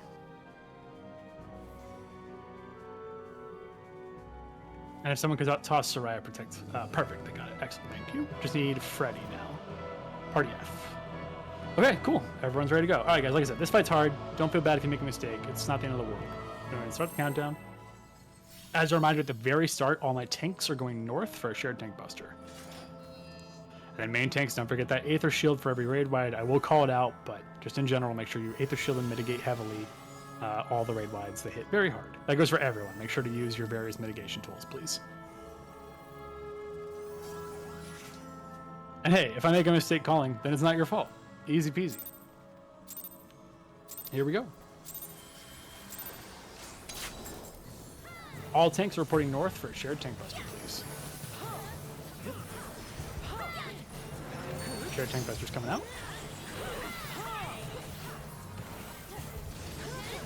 Get ready to mitigate. Aether Shield mitigate. Aether Shield mitigates. It's very hard. That's what good mitigation looks like. All right, get ready to move potentially, folks. Away from the boss. Or south. Sorry, just south. We're already in the right spot. I got the wrong one. Sorry. We're chilling. We're chilling. We're good. We're good. Sorry. See, that's just rust. We'll be okay there. All right, now we're gonna go north. In all seriousness, everyone go north. Everyone go north. Everyone go north. And for this last one, casters, you can pre-position, just be away from the boss. Melee, you can stay in. I'll tell you when to leave. Melees, get ready. Leave now. We're starting with staff phase. Staff phase first. Everyone's in the center square. Everyone's in the center square. This is the force march portion. Check your temperature. First things first, look at your temperature. Look at your force march direction. Think about what way you're going to need to face your character and what temperature you're going to need to get hit by. Everyone's in the center square. Healers, make sure to shield and regen now. Get ready to turn your character for a force march to the appropriate meteor. Turn your character now. Don't greed. Just turn your character now. Hopefully you did it right. Looks pretty good, guys. All right. Back in for heals. Hopefully your resolving temperature is okay. Not bad. Not bad at all. Aether Shield mitigate. Aether Shield mitigate. At the end of every weapon phase is going to be that rate. All right. Everyone's down south. Down south, the boss towards Charlie. Just behind the boss. You can stay in melee range. Just behind the boss. All right, bow phases next. All tanks up north for a shared tank buster. We're gonna get force march to either Delta or Bravo. First comes the shared tank buster.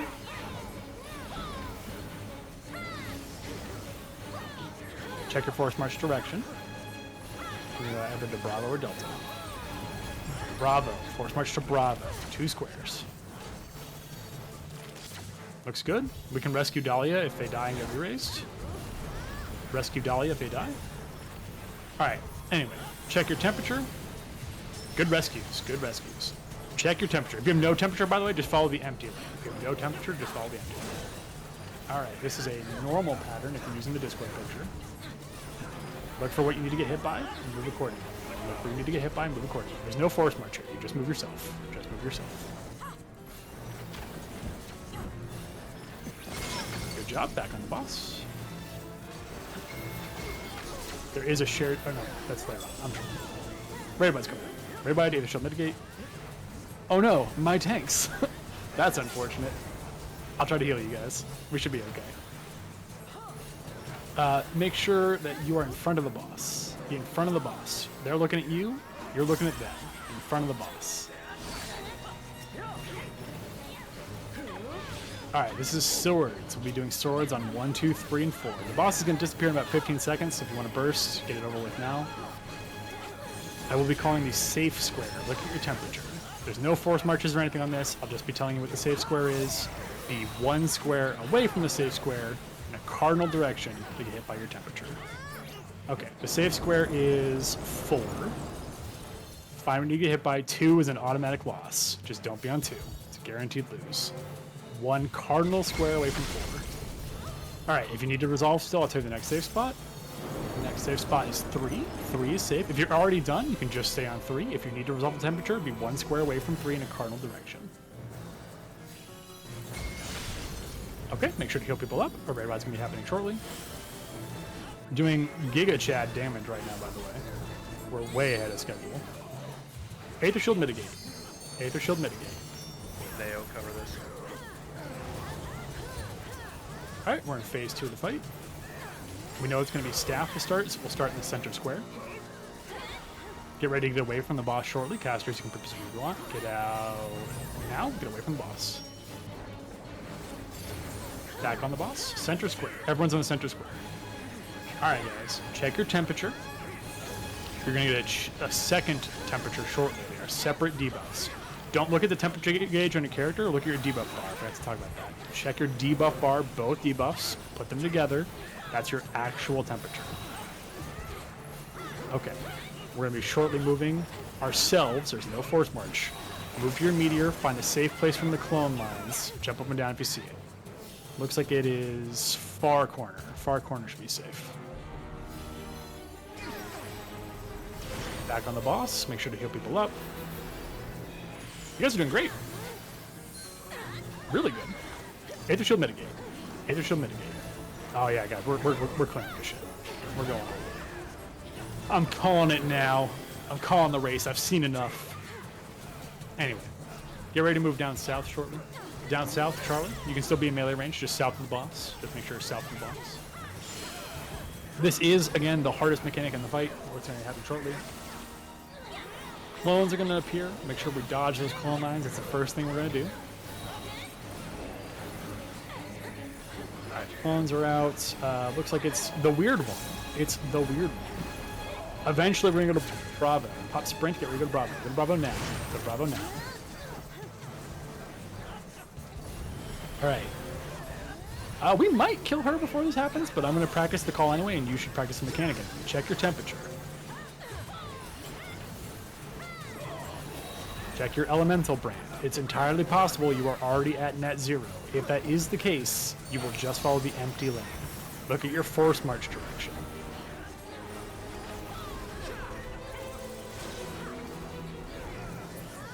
And it's dead. I know there's a lot of people that are dead, but we also probably would have lost a lot of people on fucking Archer 2 anyway, so... Hey, upside, you guys get to skip the hardest thing in the entire fight, so... healer, stand on top of a body, and please start rezzing that body. We should have plenty of arises, so... Try to focus on arising the other healers who are down first. Also true. They can also use theirs. For the record, congrats. That's, in my personal opinion, the hardest fight in here. Make sure to get your personal loot. Don't forget it. Let's get Sprouts the thing. Maybe. It's possible. I won't discount the possibility. I do want to set expectations. Just be clear. Like, I'm gonna be the dad. I don't want you to think that we're guaranteed going to clear because I don't want you to be disappointed. It's possible that we clear, and I will certainly do my best to make us clear. But we've already gone past the part that we're supposed to go past in a Fresh Prog, so... I finally stopped dodging arises. I'm going to keep on using mine if you don't mind, guys, because I don't have time to rise people during fights, so I'm just going to burn through all mine. Please don't go touch the traps just yet, because some people might want to go do it who haven't done it yet. You guys know the deal. So you can go up there and wait, but just don't touch it yet if you don't mind. Freshies should all be going back to the previous room. All right, so Fresh Progs, get your loot, and then go back to the prior room if you want to. You guys get to touch a trap for fun. Intentionally. Intentional trap, believe it or not. It's not the one that looks like a bomb. All right, so I'm going to count to 10. Once I counted to 10, you can go onto a pink trap. You can do either of them. Either's fine. There's 2 of them. So, and it is like limited to the number of people that'll get it at once. So if you want to split up at 50-50, you can. But when I count to 10, walk on the pink trap, okay? 1, 2, oh, countdown. That's cheating. Takes all the fun out of it, but that's fine. We can do an actual countdown. All right, when you see that countdown finish, step on a pink trap. Okay, you should be small now. Come back and open the gate for us. This is unironically a thing you actually have to do. Otherwise, you walk into Queen's room and she kills you instantly. This is the secret boss of Delubrum Reginae Savage, the Stigmuck Lord, and you gotta be small to go through the gate. Also, fun fact, you shrink on a percentage of size, so when you're small, Lalafels are actually the biggest race in the game. Big if true. Lalafels are food, not friends. Good job, Smalls. Please go open that gate for us. Lovely procession here, Vets. Nice job. Good shit. We'd love to see it. Nice job, guys. Well done. Well done. Good first experience. Yay! You guys can open up the gate. Okay, real quick. You can go downstairs, but there are traps downstairs, so please make sure you let your tanks go ahead and find the traps first. There are explosive traps. They will kill you. It has happened. It's funny if it kills one person. It's really not funny if it kills 20. So please make sure to let your tanks do their job. I'm assuming Thorn hit the bridge trap, so I'm just going to conveniently walk over here. Okay, we're good. I saw Thorn hit a poison trap. Oh, Thorn's dead. Even funnier. That's actually hilarious. I'll res Thorn. This is fantastic. I just stood there. I'm like, I hope he involved. Now that, ladies and gentlemen, is karma. The poison killed you? You fucking scrub. Anyway, all right. You don't have antidotes in your bag, Slorin? Come on. Welcome to Stigma Lord, guys. Okay. It's a funny fight. Long story short, this fight is basically a tank check. If the tanks do their jobs, 99% of the time, even with like 4 people being alive, we can clear this fight. If the tanks goof it, 99% of the time we're dead. So you can recover, but it gets exponentially more goofy the more tanks do oopsies. So hopefully the tanks don't do oopsies. But what I need the tanks to do, and Osmond already knows, is use 1 as your positional indicator. I need 8 tanks in total, 2 main tanks and 2 off tanks for some adds. So 2 north, 2 south, 2 west, 2 east. If you're on the inner part, you're the main tank. If you're on the outer part, you're the off tank. Perfect. Okay, so my main tanks, just to clarify, are Oswin, Eledrian, Soraya, and Thorn, and they all know what they're doing, so we'll be fine. I believe in them.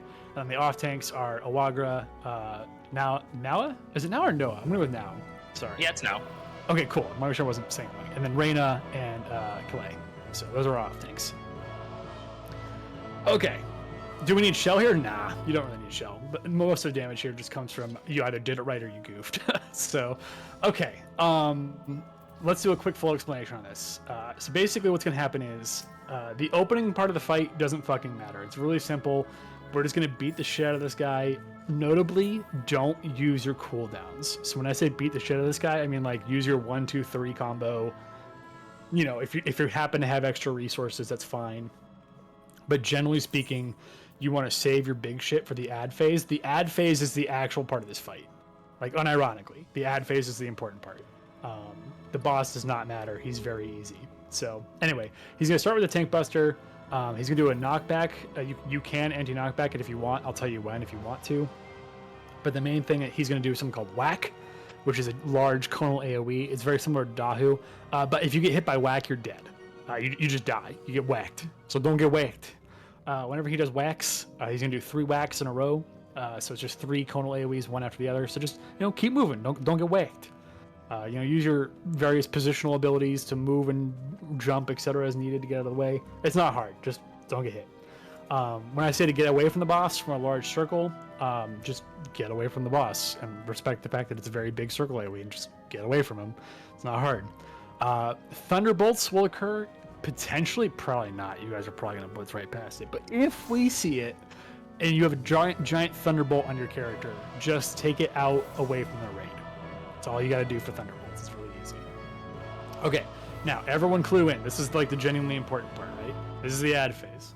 We're going to talk about the ad phase a fair bit.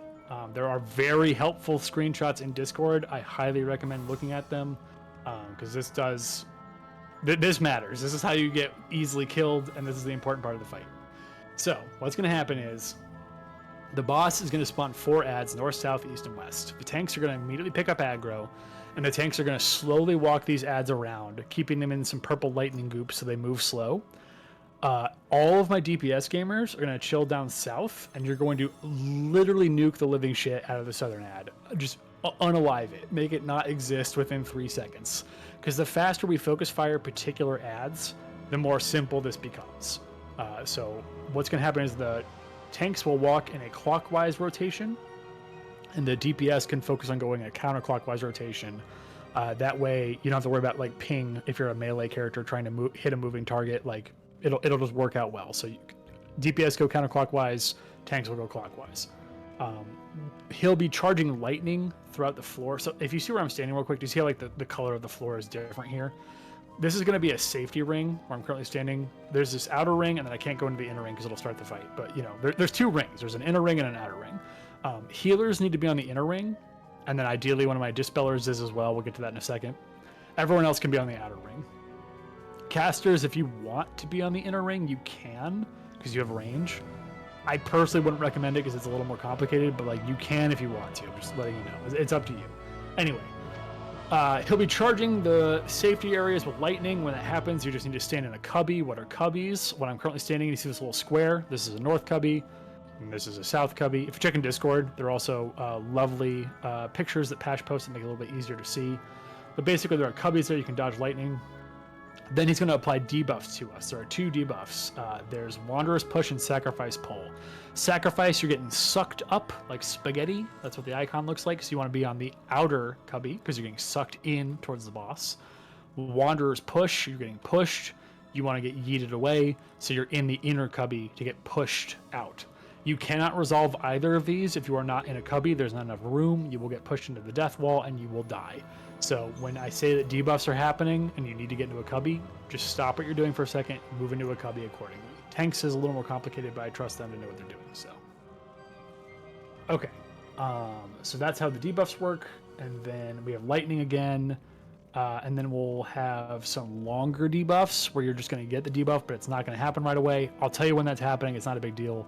You'll eventually move into your cubby to resolve that debuff a second time. And then this just loops until the ads are dead. We've had great damage today. We've got some ads, or God, can't talk. We have some veterans and some newbies who are doing really good damage. So I'm confident we're going to have big pumping damage and kill these ads fast. But like I said, just make sure to save all your major cooldowns for the ad phase. The boss is a joke. He literally doesn't matter.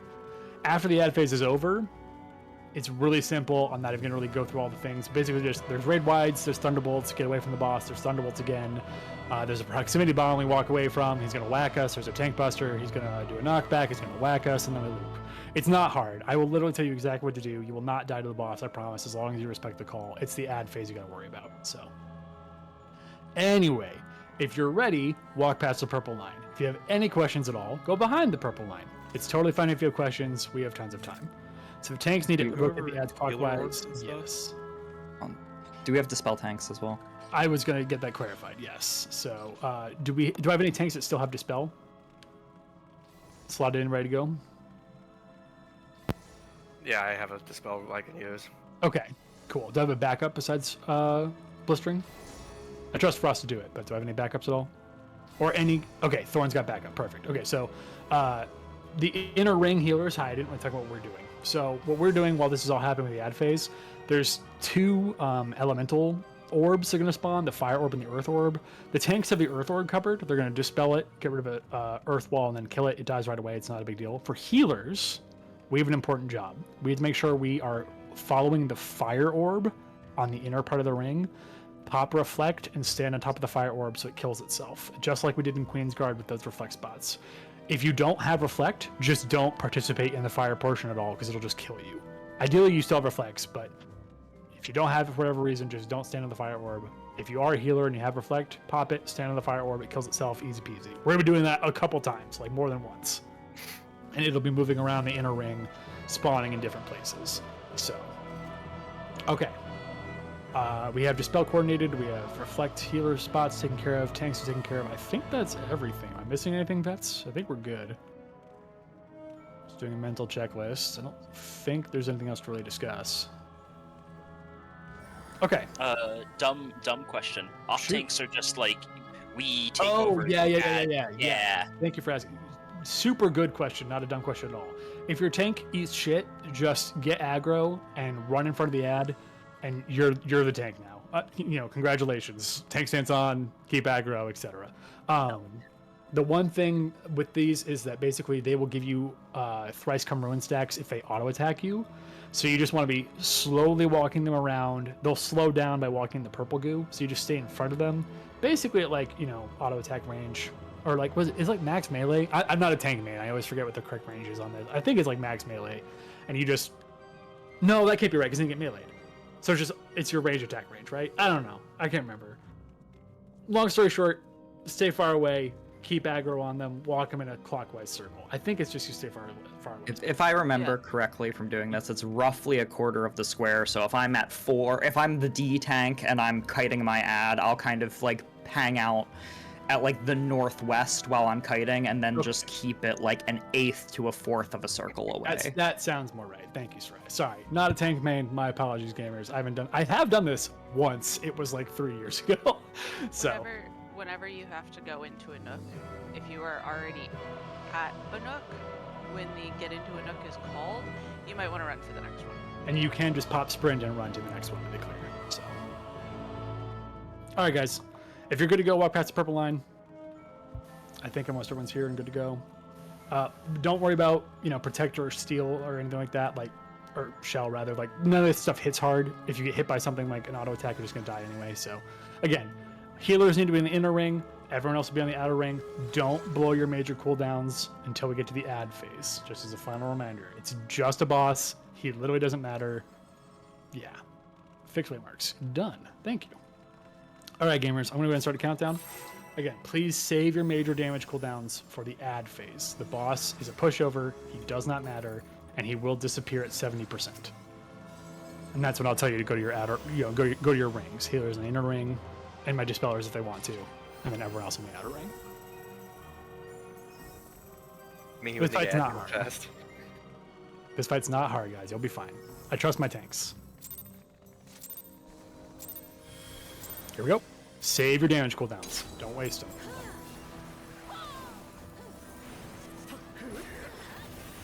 Fight's gonna start with a tank buster. Just don't be my Soraya. Pretty straightforward. Get ready to do anti-knockback. You're gonna anti-knockback now.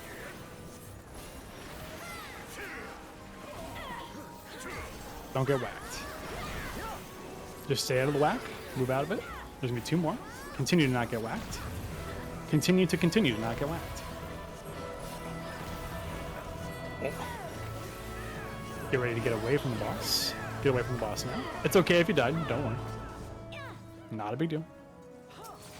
The boss is going to disappear. Go to your lanes. Healers in the inner circle, everyone else in the outer circle. Healers inner circle, everyone else outer circle. Healers, get ready to start reflecting the fire orb right away. Tanks pick up aggro. DPS are killing the South Ox. DPS are killing the South Ox, just as a reminder. I missed time. I don't need a trap clear. Go to a cubby. Go to a cardinal cubby. Traps are out. Tanks will take care of the traps. Sorry, tanks. Can you trap clear? I messed up mine. Thank you. Keep on killing. Keep on reflecting fire orb. Keep on killing ads. Reflecting fire orb. Dispelling earth orb. Debuffs are out. Get sucked in or pushed out. Get sucked in or pushed out. Be in your cubby. Be in your cubby. In your cubby position. Keep on reflecting fire orb. Keep on killing ads. Or tanks just pick it up as needed. I do not tell people to dodge lightning. I'm stupid. Sorry. Oh my god. Oh, it's bad. I'm dead. Keep on reflecting fire orb. Off tanks pick up. We can still clear. We can still clear. Very clear. This is totally clearable, believe it or not. Just stay calm. Healers keep on reflecting fire orb. Dispel the earth orb. Debuffs are out. Don't worry about them yet. Just keep killing for now. I'll tell you when. Keep on into a cubby. Avoid lightning in a cubby. Reflect the fire orb.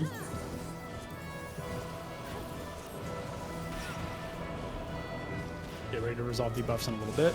Resolve debuffs now. Into your cubby. Getting pushed in or pulled out.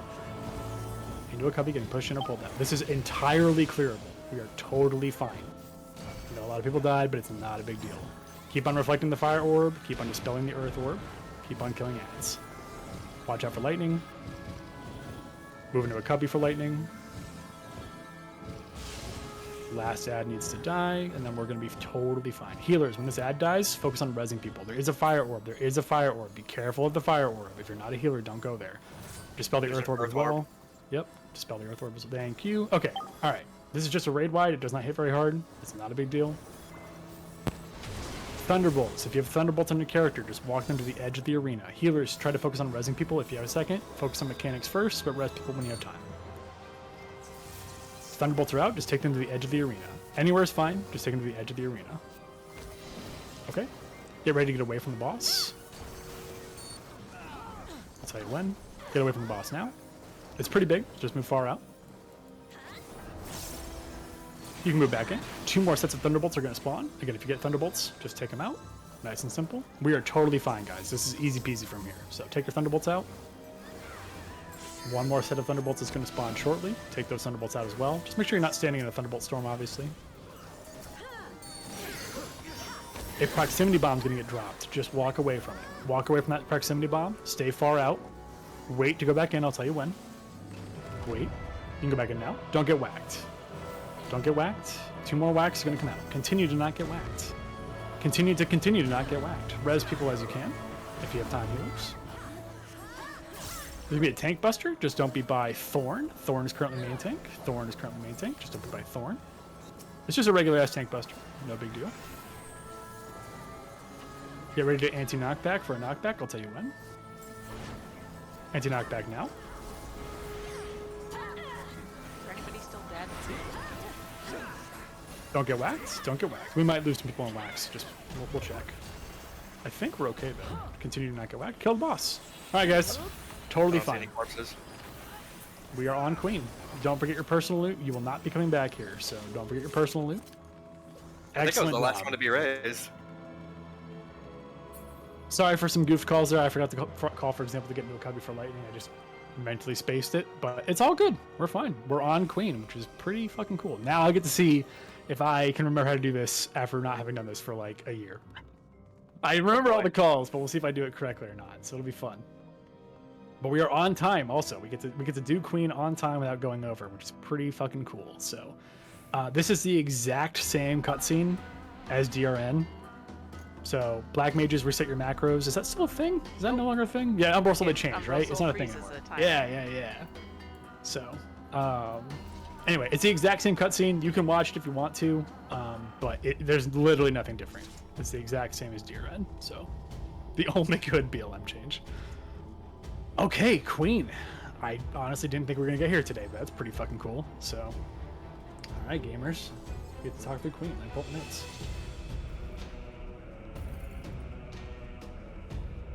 I dispelled a shit ton of the earth orbs. I appreciate it. That's why you were in charge of doing it. So, and I saw Osmond got a couple as well. So, both of you guys, thank you very much for doing that.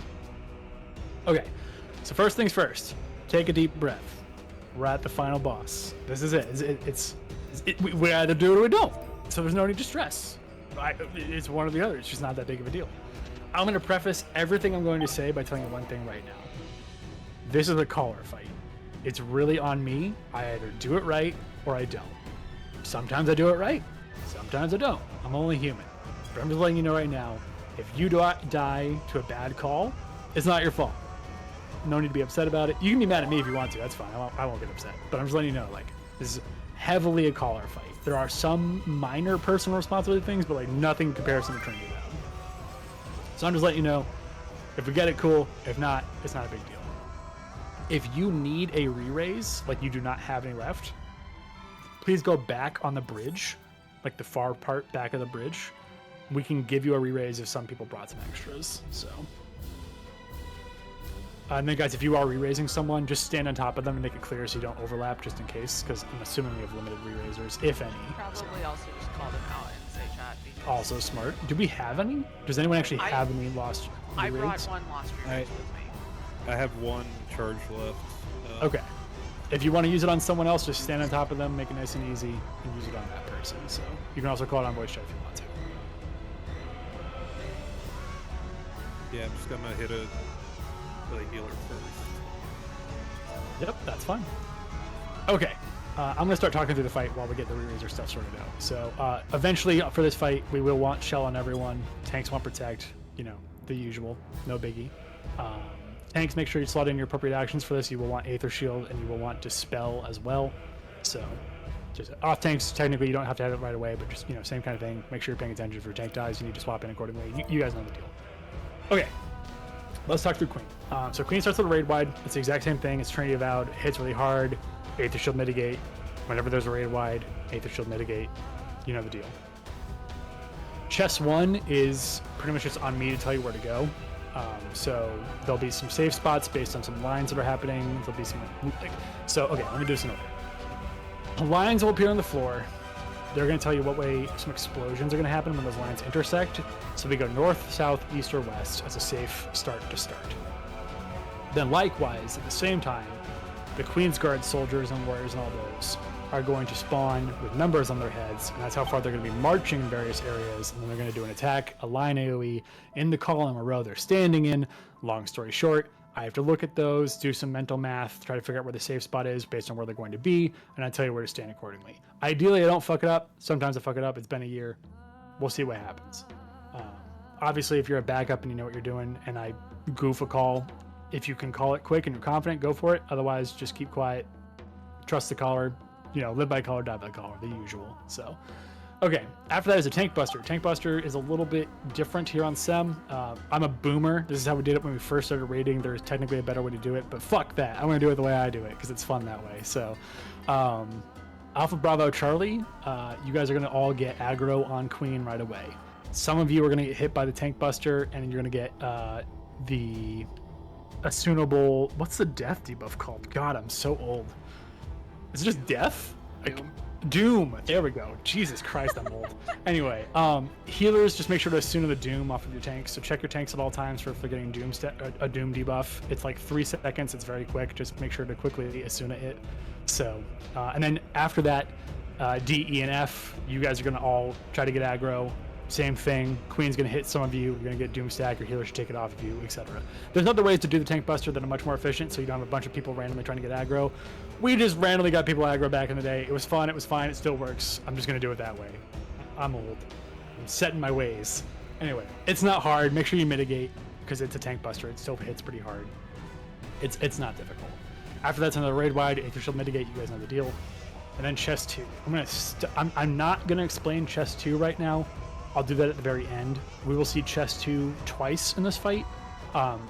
We'll do full explanation of how chest 2 works just when I'm done. I'm going to get through the other stuff really quick. So, at the end of chest 2 is God Save the Queen, which is again a very hard-hitting raid-wide, Aether Shield, mitigate, heal, etc. And then Queen is going to go into her sovereignty phase. So please listen real quick. For all other mechanics, if you do an oopsie, you can at least re-raise and get through it okay. For sovereignty, if you do a double oopsie, you're really dead and it's bad. It happened to me. It sucks. So just listen real fast. How this works is Queen is gonna basically have an energy bar. When that energy bar gets up to 99, you need to pretty much immediately either pop reflect if you're a healer or use a light curtain if you're a tank and DPS, just as a safety precaution. Just immediately use it.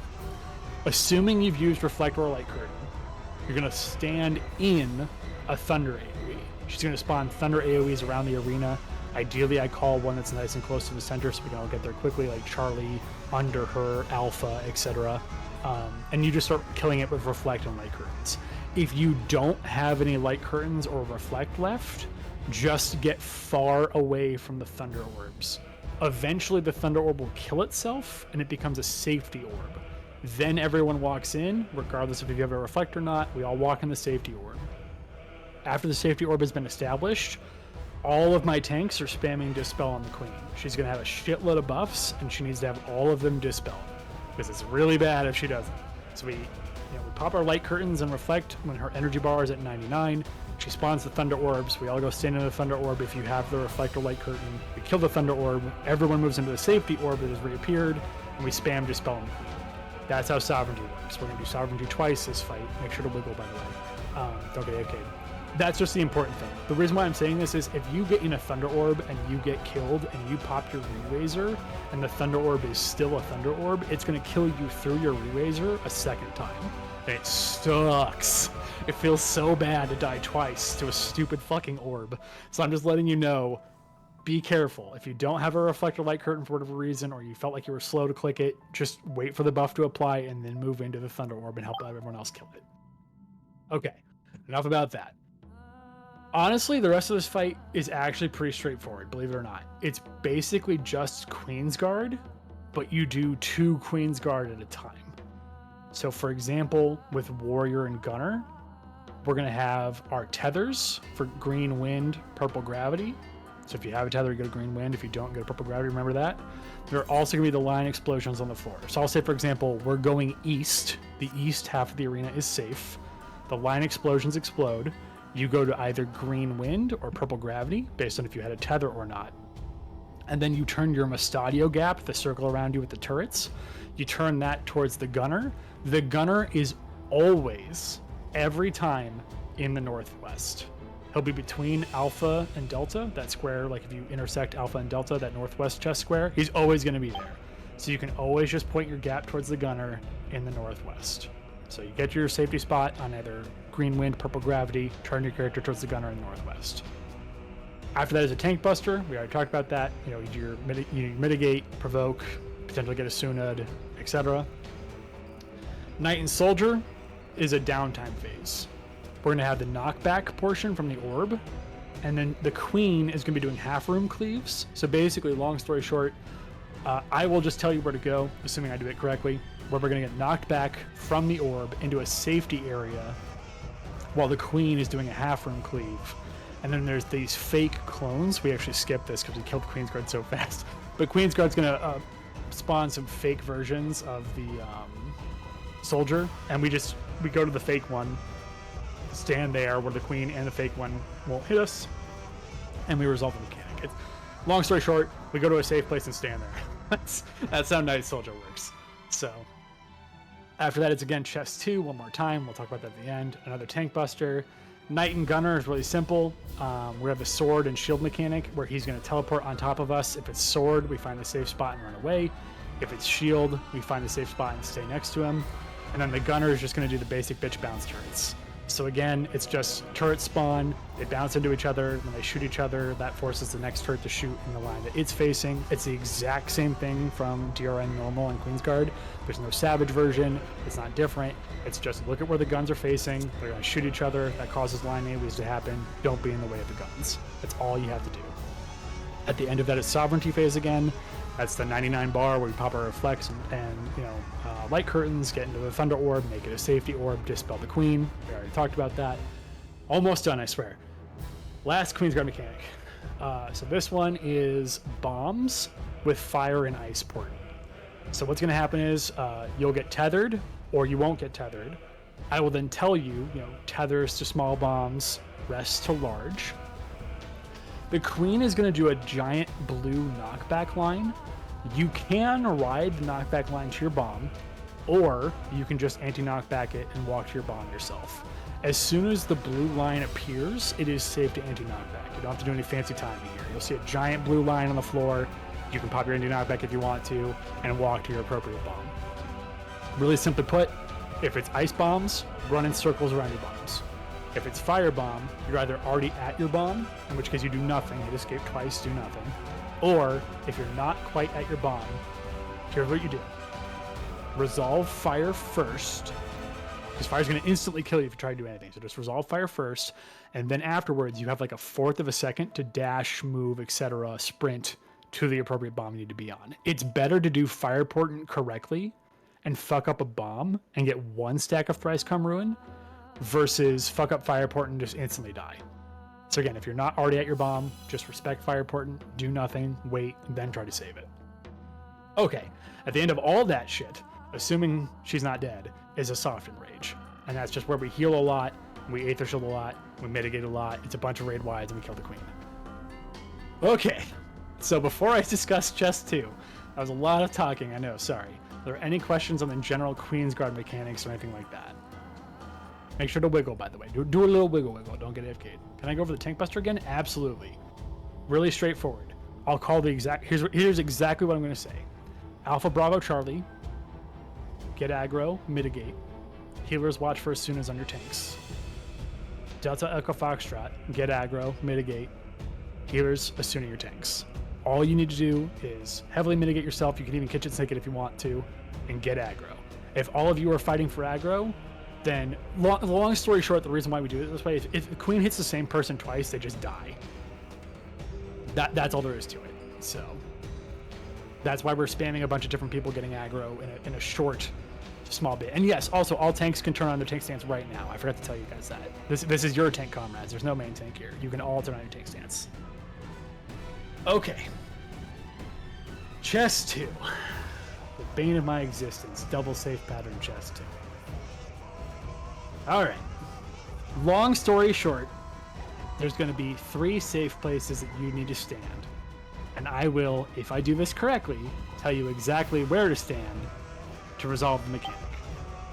So just as an example, you guys do not need to be paying attention to this. This is where I pay attention, but just cue in with me for a second. Let's say I say back is safe, side is unsafe, as an example. What that means is if you have 5 numbers, and these are 2 different debuffs above your head, you smush them together. If you're number 5, you'd stand right here, and I'll tell you, like 5's on 3, 6's to the right of them, 7's to the right of them. That's just an example. If both are safe, let me zoom over here real quick. I'd say 5's stand on 4, 6's stand in the corner, 7's stand on 3. The reason why both is safe is a little fucky because the 5s actually have 3 different places they could stand. It could be 4, Delta, or Alpha. If it was flipped, it could be 2, Bravo, Charlie. So, long story short, if I do my job correctly, all I need you to do is look at your debuffs above your head. They're going to be like a 1 and a 4, or a 3 and a 2, or a 2 and a 4. Like, there's numbers. Just add them together. Are you a 5, a 6, or a 7? Then you go where I say 5, 6, or 7 needs to go. The one exception to this is, well, it's not an exception, it's just, hear me out. There's going to be a blue goal square that we're all trying to walk towards, essentially, right? If the blue square is up north, like true north right now, then everything I just said is true of, like, you know, we're on the 4 and 3 general area, I tell you where to go, etc.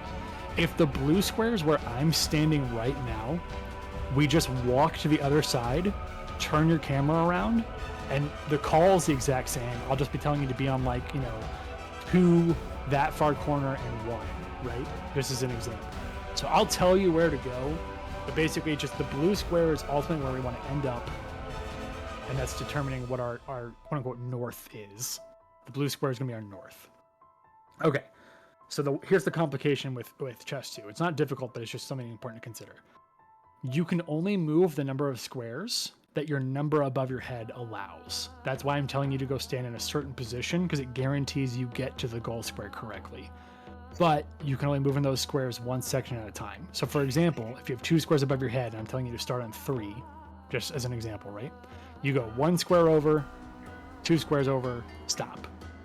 You'll see you've run out of numbers, like the numbers are gone, and there's nothing above your head. That means you've done it correctly. If you have a giant red void above your head, you went 1 square too far.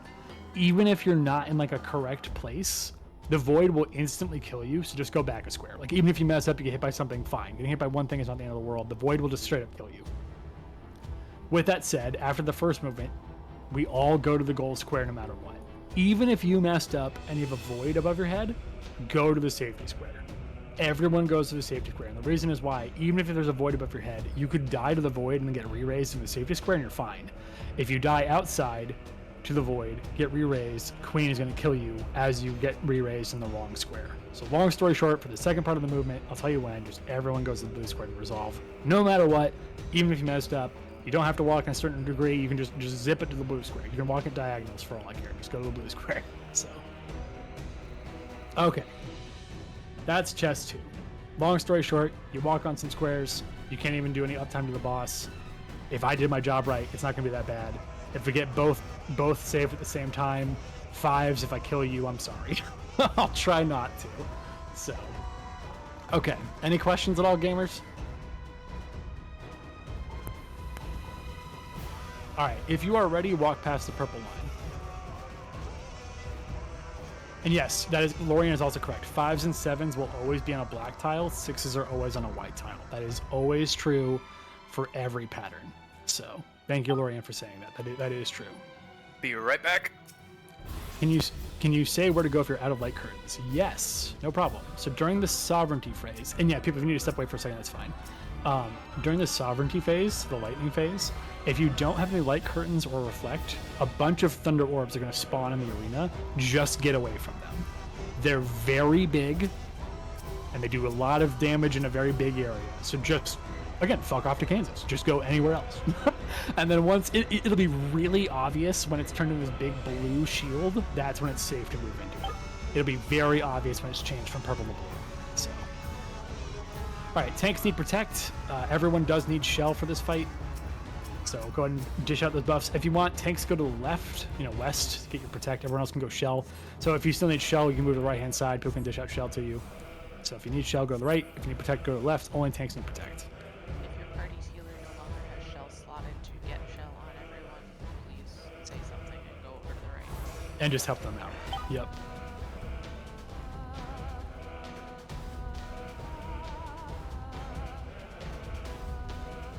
That's pretty much it. That's the fight. Either I do my job right or I don't. Lock in. If you need to go to the right-hand side to get shell, go to the left-hand side if you need protect. Thorn and... Oh, no, they got it. Never mind. Whoever gave my tanks protect, thank you, because I ran out of protect. Because I'm done. And for shell healers, if you do have folks that die in re-raise, throw up another shell. That'll make your life easier. Okay, I'm good. All right, quick ready check for my party leads.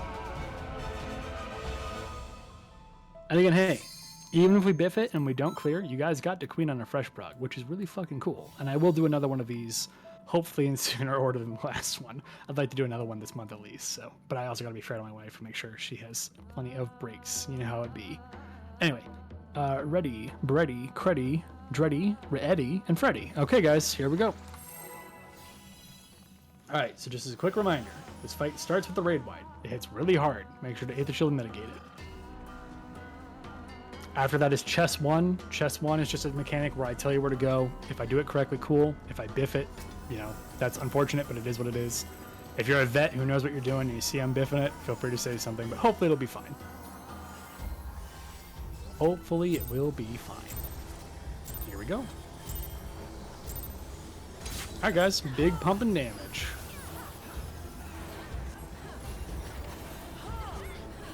Okay, ready? Aether Shield mitigate. Aether Shield mitigate. Chest 1 will be starting shortly. This is just where I'm kind of talking to myself for a little bit. I'm going to figure out where we're going to go, and then I'll tell you guys. So you can just beat up on Queen and Adrian. So. Okay. Center column is not safe. Center row rather than not safe. 2 and 2. North winds. We're west. We can start here.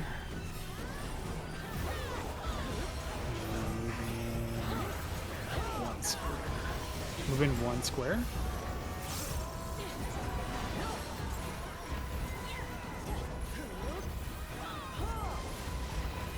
Good stuff. All right, tanks get ready. Tanks get ready. Healers, make sure to watch your tanks. Alpha Bravo Charlie, get aggro. Healers, watch your tanks for singers. Delta Echo Foxtrot, get aggro. Watch for tuners on your tanks, please. You have roughly 30 seconds so she can disappear. Aether Shield mitigate. Aether Shield mitigate. She will be disappearing for chest 2 in like 20 seconds, give or take. Chest 2 is a full downtime mechanic. Doing great on damage. Just take a deep breath. Let's do this.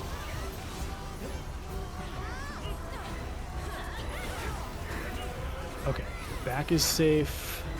Both safe. Okay, 6 is to the corner. 7's to 3. 5s are on 4. 5s are on 4. 6 is in the corner. 7's to 3. We're gonna go up the 4 column after this. Walk up the 4 column.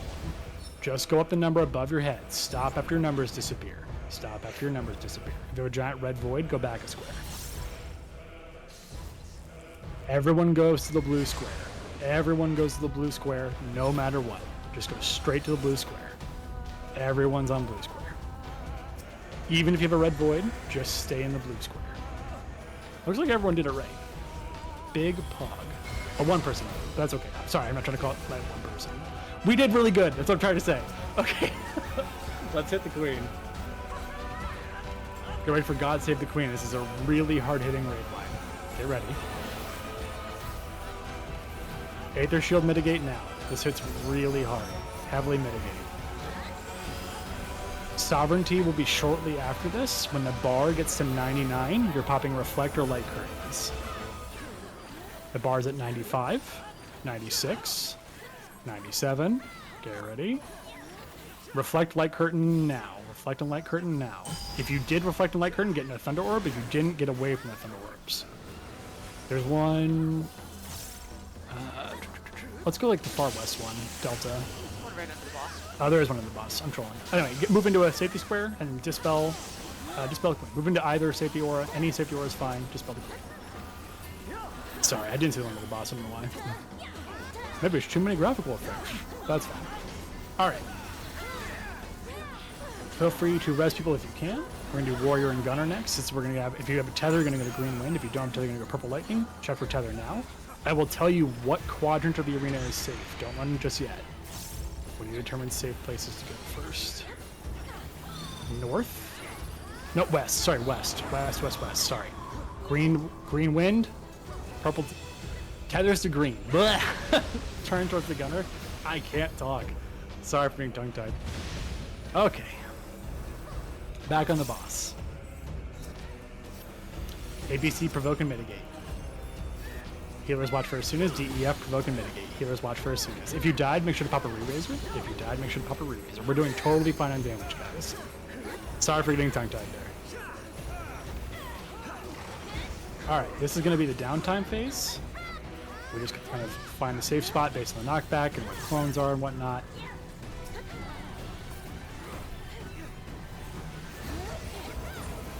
Should be disappearing very shortly. Alright. Acute angle from the blue line. Right here is fine. And this is the fake one.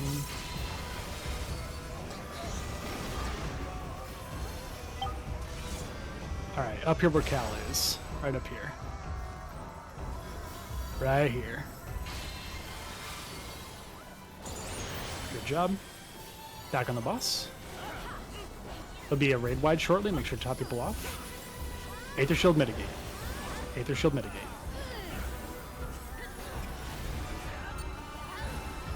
Doing great, guys. You have about 25 seconds. She's going to disappear for another chest too. It's the exact same as the first one. Well, you know, the mechanic's the same. It could be a different variant. She's going to be disappearing shortly.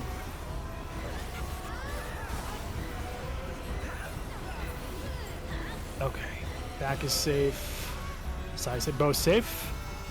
But other side. So 6s to the far corner. 5s to 2. Is it not? There's a 3. Oh, you're right. Yeah. Okay, sorry. 5s to 2. 6s to the right of them. 7s to the right of them. Sorry. 5s to 2. 6s to the right of them. 7s to the right of them. Thank you, Cal. Go up the 2 column. Nice save, Cal. If you have a void above your head, stop moving. Sorry, I got mixed up on True North there. Excellent backup caller. Everyone go to the blue square, even if you goofed. Everyone go to the blue square, even if you goofed. Stay in the blue square, even if you goofed. Stay in the blue square. We will have healer LB free relatively soon, so we'll use that in a little bit. All right. Healer be in from the right. Tank busters, get ready. I'll call the healer LB. So ABC, provoke and mitigate. ABC, provoke, mitigate. Healers watch for as soon as. DEF, provoke, mitigate. DEF, provoke, mitigate. Healers watch for as soon as, please. Okay, healers. If you have 2 or more dead people, LB free now, otherwise save it. If you have 2 or more dead people, LB free now, otherwise save it. Everyone stack on me, please. We can bait the teleport on top of me, it'll make it easier. It's gonna be Sword Omen. He's gonna teleport on top of us, and then we're gonna run away from him in a cardinal direction. Everyone's safe. Get ready to light curtain and reflect in a little bit. I'll tell you when. For now, do this. Go west. Go west, west, west, west, west. Far out, far out, far out. Basic bitch bounce turrets. Start popping reflects and light curtains. Start popping reflects and light curtains. And just watch out for the bounce turrets. Okay, moving to a thunder orb with your reflect. There's a couple different ones. As long as it kills itself, it's fine. Everyone move into a safety place and dispel queen. Everyone move into a safety orb and dispel queen. Doing great, guys. We are totally going to clear. I'm just going to tell you that right now. This queen's going to die. So stay focused. Keep at it. Aether Shield mitigate. Aether Shield mitigate for raid wide. Respect the raid wide. Make sure to heal people accordingly. We can skip the last mechanic. Kill the boss. Full burn.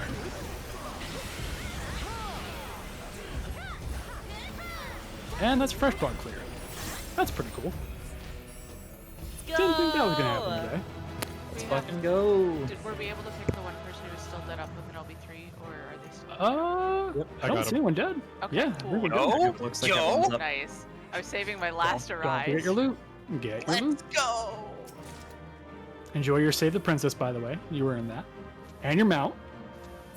That's the more important thing. Don't leave yet. Don't leave yet. Yeah, don't leave yet. Just as a reminder. Puppies for all. True. Is that 21, Lorianne? You counted? Hell yeah. All right, guys. So here's a quick tradition on SEM. Get your loot, obviously. Enjoy your cutscene. And then come back to the tree at the very back. We take a little tree picture as a treat. So make sure you don't leave. Get your loot and come on back.